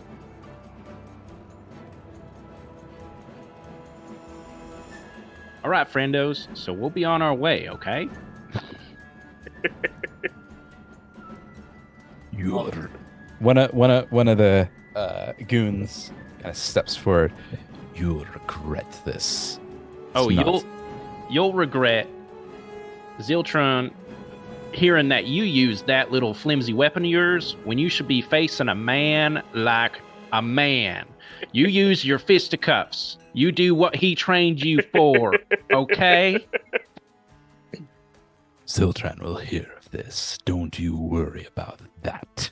Oh, I'm sure he will hear about it because of your embarrassing use of that tool. All right, what are you gonna do? Are we really going to let them go? Probably not. Brynjar's got his sword pointed at the mercenary and is glancing at everybody like, we're not fucking done here. Yeah, Wilfred tips his hat to Brynjar. There's Go ahead, knife work to be done. Go ahead, friendo.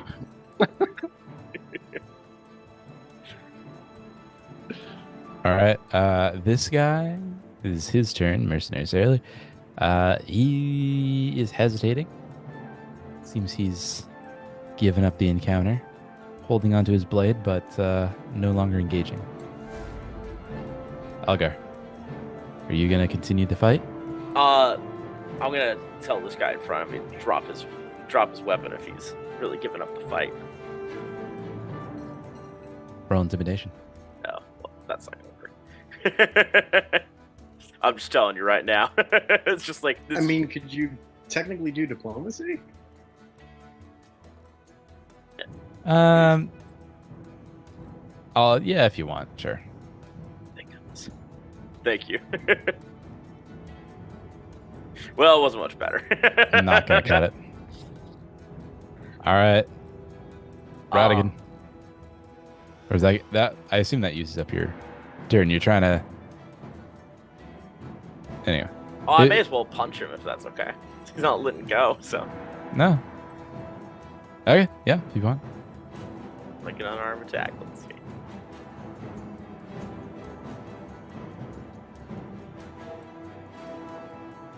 Oh, Oh my That will hit. Oh my gosh. Go ahead and roll I love damage. that. Algar like cold cocks this guy in the dick or something. Yeah. Drop your weapon. He doesn't do anything. Sucker punches the shit out of him. Right. Just, oh. I said, fucking Just drop get it. Drop it. You're using your hammer, right? No, I was just hitting him with my He's just fist. punching him in the face. Yeah, bro. 14 damage right to the nose. Right, just, Mm-mm. Actually, you know what? I think it was only 3 damage, or whatever it was. Let's see here. I rolled. Oh! You're absolutely right. I'm sorry, I didn't roll critical. So let's see. Roll critical. I'm sorry. Yeah, roll crit, dude. Oh All my right. gosh! 16 points of damage. All right, you punch him in the leg apparently, and it results in a compound fracture. Oh! The bone is now spitting out of his leg, and he is taking bleeding damage 1d8 per round, and his walking speed is reduced to 5 for long freaking time. Algar picked up some Drakith techniques. Yeah. Listen, when Daddy Algar tells you to put down the fucking weapon, you put down the fucking weapon. Exactly. I'm hoping that's the sign. Like, fuck. All right. Put down that weapon, or I will remove your bone from your body. Exactly. You want it sticking out of your skin? Go for it. Radigan. What's up with Avar right now? He's still restrained. Is he? He is unconscious and restrained Oh. and tied up. Perfect. Whoever made him unconscious and tied up. Take a wild guess. Yeah, that seems like. If I know one thing about Wilfred, it's that people fuck out and has them up real good. I will go ahead and feint, doing a deception check against this guy right here. 28 against his perception DC.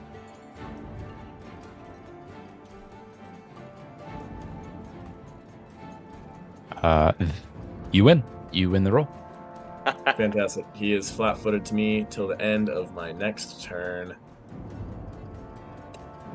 And then I will hit this guy. 25 Yeah. All right, that'll hit. damage with sneak attack, baby, for 13. Beautiful. All right, taking And- 13 damage. Nice. Multiple attack penalty. We'll do it again, and we'll fucking hit the exact Oh, yeah. same score. Hell Damage yeah. once again. Ooh. 19 this time. Wow. Holy shit. That's awesome. It really feels good doing rogue shit. Right? I'm like finally actually able to do rogue shit, and it's going so well. It's beautiful. It starts off slow, but yeah, once it kicks in, ooh wee. All right, seeing that and seeing their leader being incapacitated, it would seem that the other goons drop their blades in submission. Wilfred looks around the room and he said to his companions and to the other enemies and repeats the mantra Be relentless to our enemies. Yeah, bro.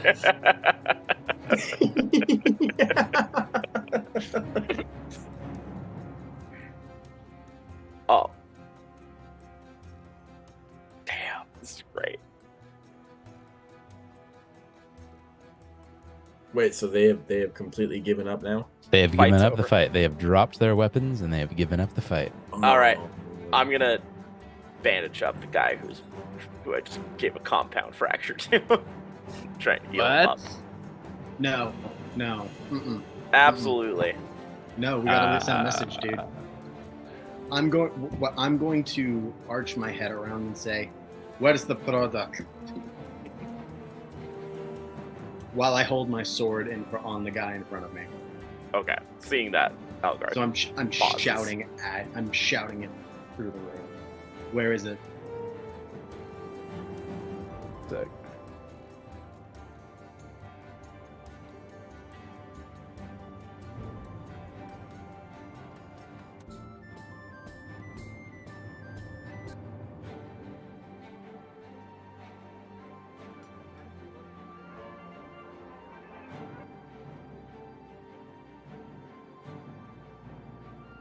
Come on. There we go.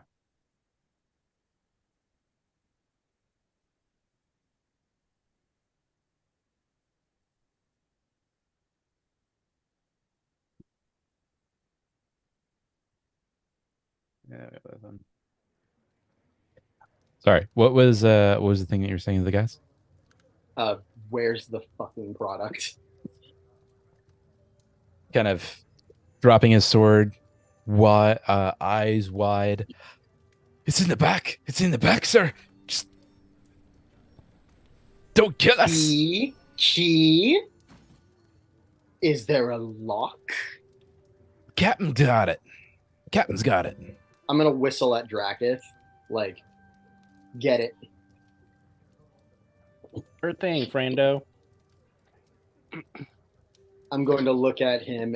I'm going to take a look at the other guy who I'm just fucking I guess, fucking ordering now and say, "We weren't here, yes? You didn't see us?" Roll intimidation. Could I have some advantage because I'm still technically raging?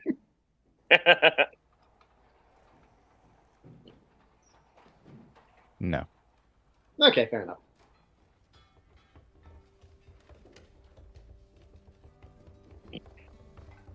Didn't even need it. Don't need it. All right. Yep.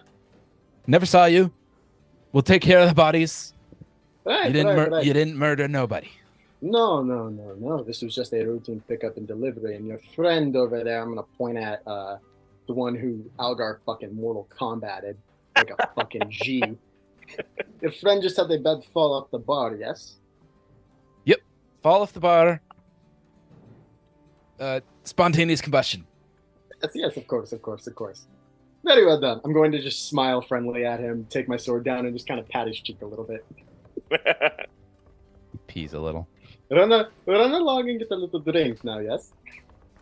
Yeah. Go on. Okay. Skedaddle, before I kill you. He leaves. Good. I'm going to look at with a small puddle of piss.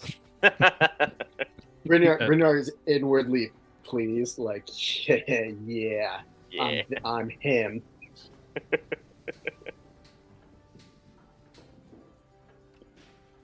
All right. What are the rest of you guys doing? Are you gonna go get the fucking product? Yeah. It's, kind of points towards this door back here.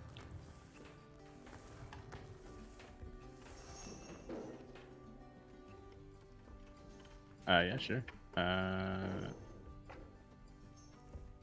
right. Looking through the door, it seems you found a storage room and a bit of a combination of a storage room and a very minimal kitchen, and a few barrels, which you assume contain the product.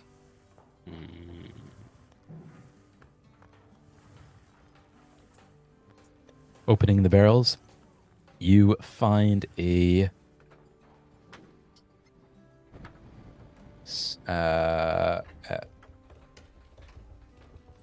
plethora of whole gill, ripe and ready for distribution and consumption. You would say altogether there's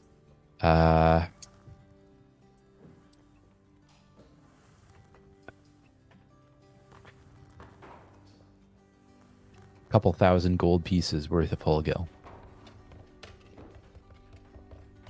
Well, we can retire at level 7 and just become drug dealers. Take over the drug trade You here. you had a point that you wanted to do something with this, right?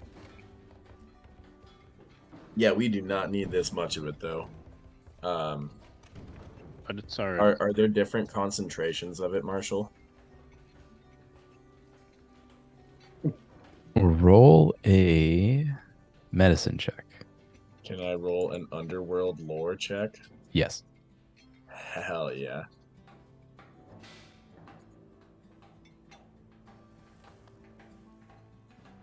All right. Looking over the product and taking a little taste, you would identify this as being whole gill minor. Pretty low level product and a kind of pretty low quality, you would say, but enough for the rabble, enough for the masses. Do I know, is there a way to distill that down to more concentrated doses?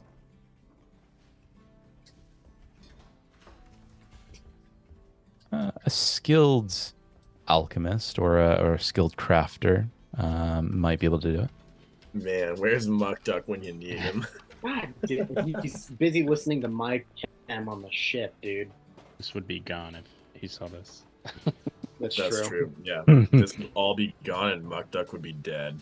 Yeah, he'd be Probably. ripping bangers right now if he was here.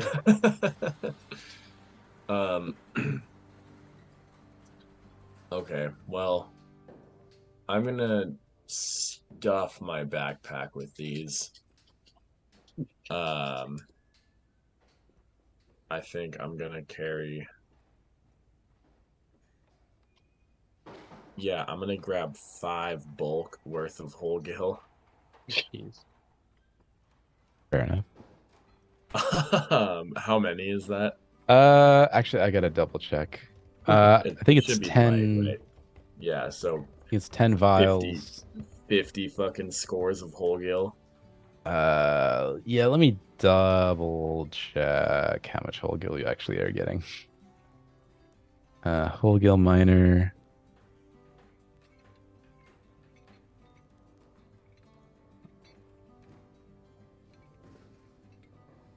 Yeah, altogether there's about 5 bulk worth of whole gill. So that's about 50 pounds. Perfect. Yep, I will grab 5 bulk worth of whole gill. Yeah, that's pretty much all of it. Fantastic. And I will look over to Wilfred and say, and like notion to my backpack that is just bulging at the seams. Just say, at all costs, we do not run into any more unsavory characters tonight. Supply and demand, my friend. Grignard is just slowly rubbing all the cuts in places where he got fucked up. All right. I think with that, we will go ahead and call it a night. All right. Hell yeah. Wow. I Well. smell profit. That was Alright. fucking awesome. Oh man, That I'm was- so that glad was- that we have that him was- alive. Well, thank you so much to those watching now and to those watching later. Till next time. See you later, guys. Catch you later.